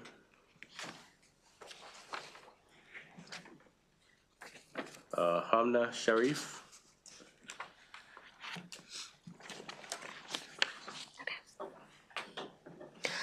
Hi. You ready? Thank you for having me today, and thank you for your work. I'm Katie Lutter, the Executive Director of Baltimore Green Space, a local leader in urban conservation and a representative of the Green Space Equity Program Advisory Board. Senator Rosa Pepe, thank you for your work on that legislation. I urge you to support the proposed funding for all program open space programs, and especially the Green Space Equity Program as assigned under Governor Moore's proposed budget for the fiscal year 2026. And I also urge you to firmly oppose the recommended cuts proposed by the Department of Legislative Services to these programs. So for centuries, urban areas have borne the burden of development and loss of green spaces. And it's taken a long while to get this legislation passed to protect green space equity and to actually infuse dollars into creating green spaces and acquiring more of them. We've heard a lot about hitting Maryland's 30 by 30, and I can guarantee you that the 30 by 30 is not exemplary in urban areas, right? There is not 30% of protection of green spaces in those areas.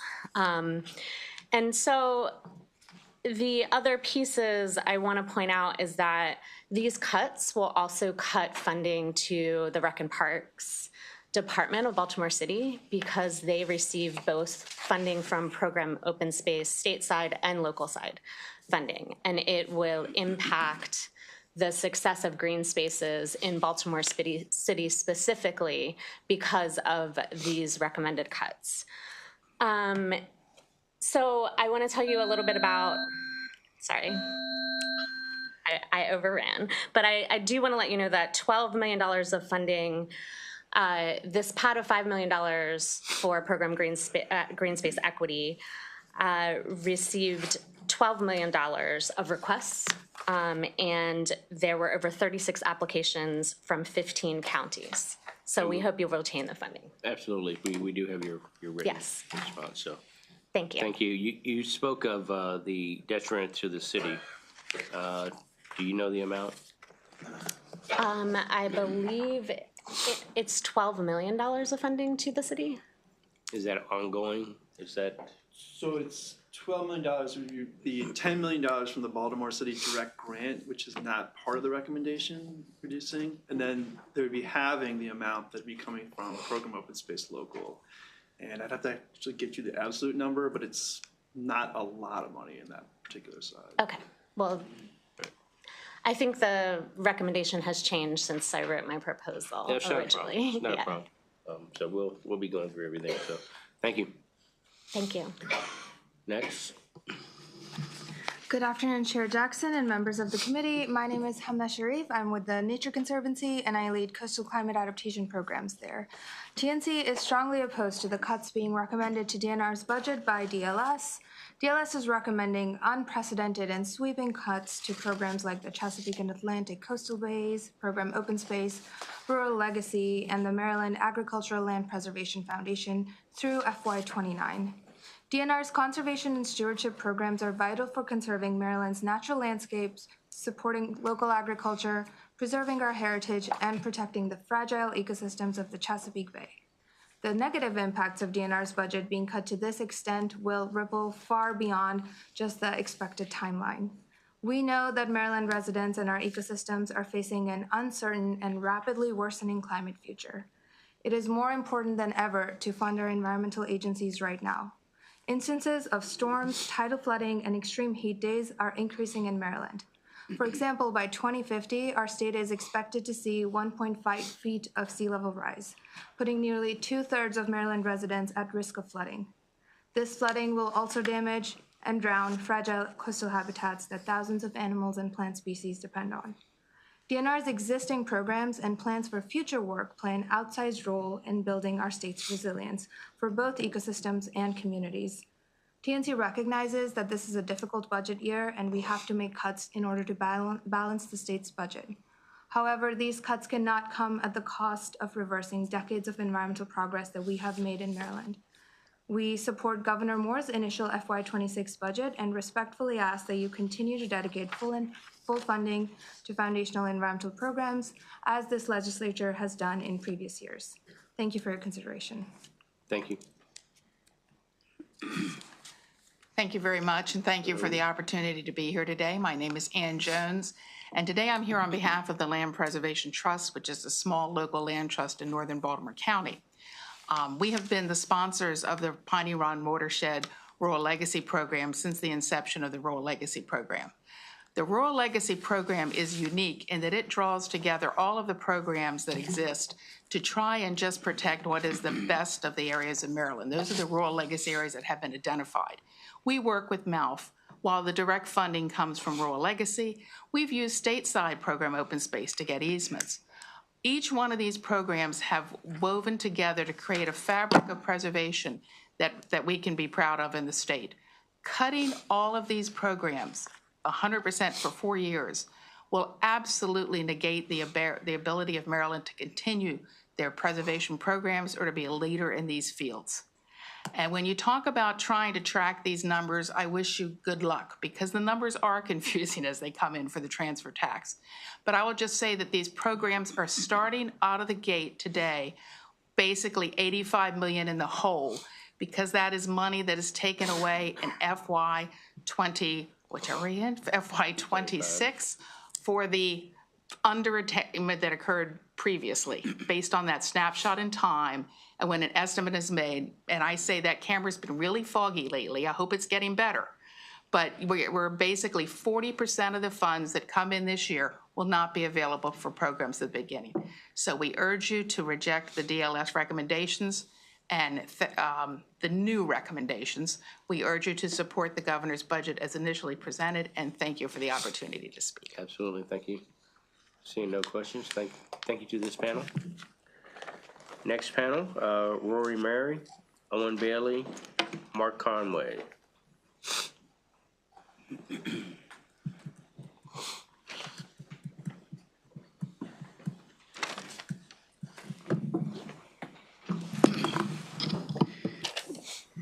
Chairman, too close. Members of the committee, thanks for taking the time to be here. We appreciate it. Here on behalf of the Chesapeake I'm Rory Murray, here on behalf of the Chesapeake Watershed Restoration Professionals, the Maryland chapter of the American Council of Engineering Companies, and Underwood & Associates, a design-build ecological restoration firm based here in Anne Arundel County. These are basically the folks that help build most of the ecological restoration projects that we're talking about. For all of the reasons you've already heard, while we would like no reallocation of funds out of the trust fund, the DNR recommendations are, as we see it, much more palatable than the DLS recommendations, which would be greatly harmful. One thing I wanted to really recognize is that the bay and its tributaries, they are not static. They create a unique living and breathing ecosystem. Because that ecosystem's located in an urban, suburban / agricultural area, it's either declining or it's getting better. There's no middle ground. So the inputs that are going into it, if they are not offset by restorative practices, it is declining. If the inputs going into it are scaled back from prior years, it is declining. We've put in a lot of time and effort over the decades, some better, some worse, but we've learned along the way of how to do these practices in a way that are going to help push the bay forward year after year after year. And if we slow that down, the bay declines. There is no middle ground. Lastly, also from just an employment and economic standpoint, this fund also funds all the people that do the work. There's ecologists, environmental scientists, engineers, surveyors, designers, laborers, et cetera, et cetera, et cetera. These are all your constituents who have dedicated their lives and their careers to ecological restoration, and many of them to the bay specifically, because they grew up here. They want to take their kids to that bay 50 years from now. Any loss of funding to that work is extremely detrimental. The last thing I'll say, as we already heard before, with the federal government being what it is right now, we have absolutely no idea what a year is going to look like from now, or let alone 6 months. So we'd appreciate Maryland keeping its eye on the ball, keeping it funded. Thank you very much.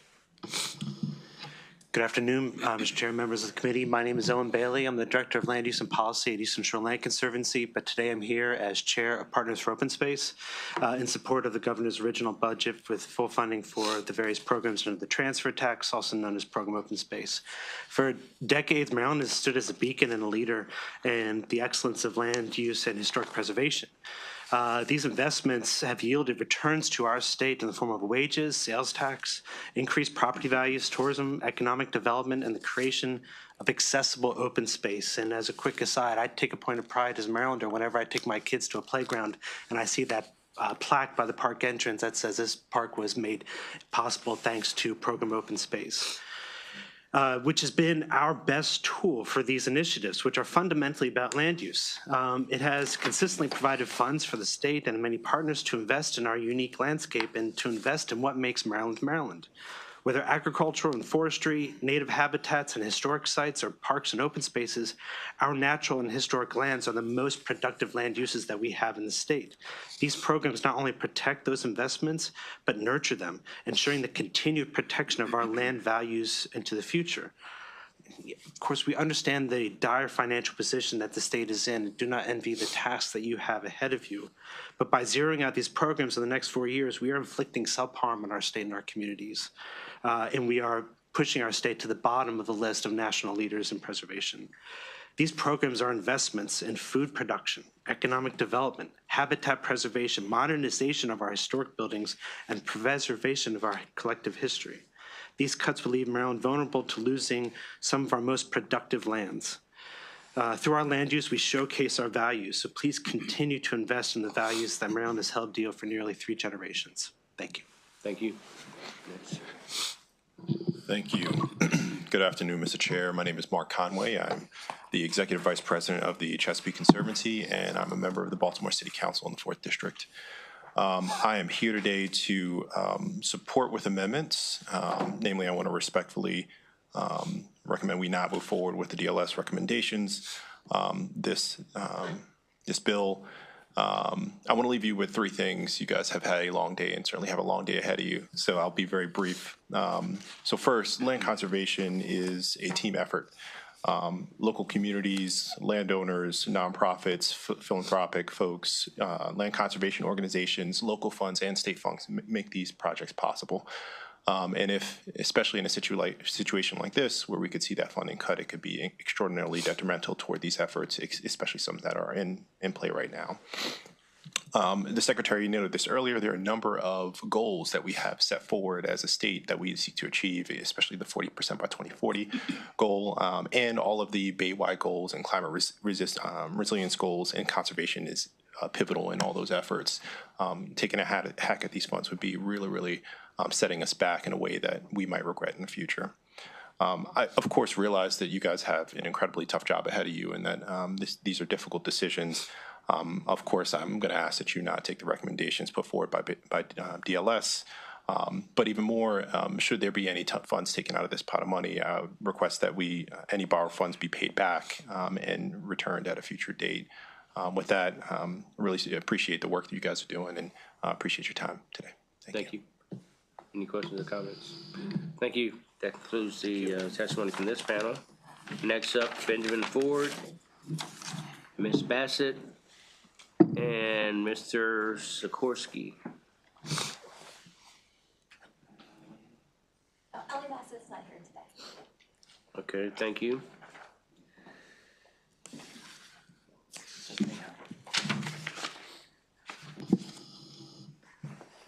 Go ahead and proceed, please. Yes.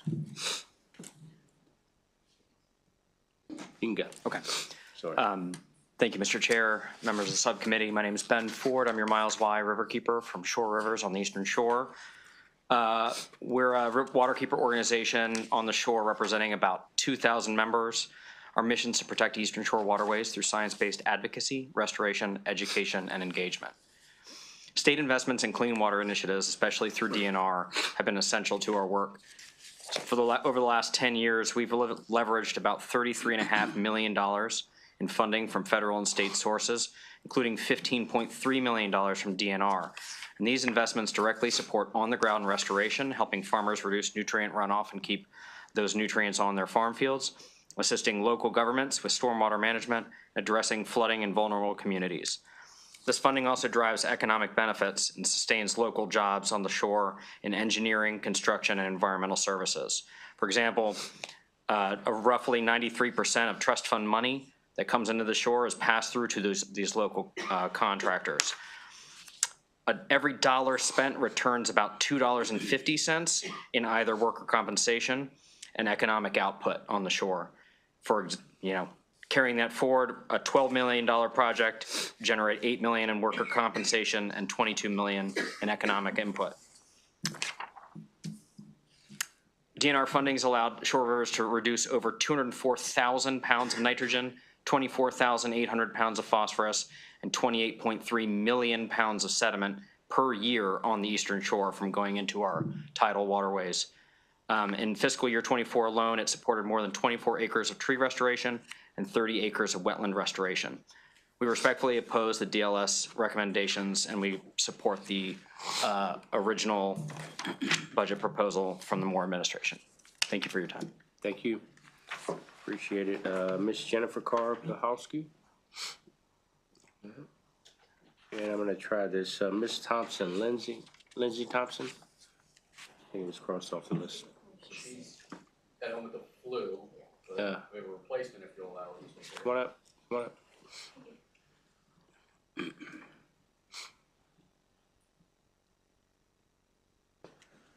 Proceed. Good afternoon, Chair Jackson and members of the subcommittee. Thank you for the opportunity to submit testimony in opposition to the DLS recommendations. My name is Jennifer Carr, and I work with the Arundel Rivers and have led restoration projects throughout Anne Arundel County over the past 14 years, and would like to focus my testimony on the human and community impacts of trust fund dollars. With trust fund dollars, we've stabilized the state park shoreline, eroding at 7.5 feet per year to maintain public water access. We have protected a road leading into, the only road leading into a county park that's also waterfront access.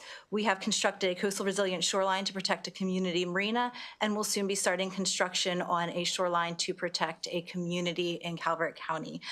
This funding has meant being able to connect eager summer interns with engineering firms, and later hearing they were hired on full time. It's working alongside a 13-year Navy veteran as they intern with you to transition from military life to the civilian workforce and then hiring them on. It's about everyone at the engineering firms, the engineers, the survey crews, the CAD designers, their billing up department, all are employed with this funding. It's our county, state, and federal permit reviewers and inspectors who spend months and years working on these projects with us. And perhaps most dear to my heart, it's our construction crews that have become like family after a decade. With projects all across the state of Maryland, these dedicated crews are either driving long hours to work each day or spending the work week away from their families in dedication to their jobs. But it's not just the construction crews, it's the mechanics that keep their equipment working. It's the truck drivers that spend long hours hauling materials across our state, and all of the quarry workers that spend hours and hours prepping these materials. It's our partnership with the Providence of Maryland, who employs adults with a range of disabilities with meaningful employment that grow pollinator plants for our restoration site, or the family-run nursery up in Taneytown, where we've ordered our trees and shrubs for the past decade. It's every person that has ever come out to our site and planted native plants with us. This funding is so much more than just working towards a healthier bay for Marylanders. It's a lifeline for so many, and I cannot begin to imagine the rippling effects that will be felt across the state when taking away the funding. Thank you. Thank you. Before we move on, a couple of things. One, you mentioned 7.5 foot. Mm-hmm. Can you say that again? Yes, we partnered with DNR to restore a state park shoreline that was losing about 7.5 feet of land per year. Yeah, and we were able to restore that with the trust fund dollars for the community to continue to enjoy. And secondly, you said that a project in Calvert County. Oh, wonderful. We'd love to give you a tour later on. Which part? It's the Neal Estate Community, Plum Point area. Just below the I think so. Thank you. Thank you very much. Please state your name and organization. Will do. Thank you, Mr. Chair and members of the committee. My name is Jennifer Nelson. I'm the Executive Director for the Maryland Association of Soil Conservation Districts. There are 23 districts throughout the state that work with Maryland's farmers to adopt conservation on the ground. We work closely with MDA and the USDA. So our membership is largely made up of farmers, and they're supportive of the need for fiscal responsibility. Maryland's WIP relies heavily on the implementation of cover crops, in large part because those are a cost-effective practice for meeting our goals. It's not just the investment itself, though, it's the consistency in funding. I work with districts in Delaware as well, where funding has dipped and fluctuated over years. And in neighboring states, when that funding was significantly reduced, it took multiple years before enrollment in the program recovered. So that net farm income that farmers see nationwide is down over the past few years, made worse in Maryland by a rough growing season and reduced yields when margins were already tight. A difficult economy can change where conservation fits within a long list of priorities on the farm. And the state of Maryland doesn't do this alone. In fiscal year 24, state funds were leveraged with 31 million funds in USDA Farm Bill and IRA funds. So looking at the impact of the cover crop funds within the trust fund specifically, if that fund were reduced by about $11 million, we'd be looking at about an additional 1 million pounds of nitrogen into the bay loading rate for the year. If you double that, then that increases significantly as well. So that represents about 8% of the total load across all sectors. So the districts, going back to them, they provided assistance to nearly 1,000 farmers last year, helping them to implement these practices. The positions have been critical for the success of working with farmers, and combined with federal hits that we've taken this year, it's a threat to the amazing progress that Maryland's farmers have made to date. Thank you. Thank you, and if you would like to submit that testimony, we'll take it. Thank you. Thank you very much. Appreciate it.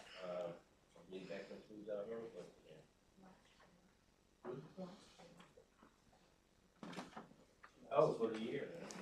Yeah, we made it. We made it.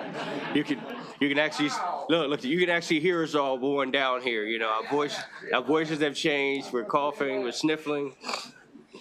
You guys did a number on us this year. Thank you. You're gonna miss us.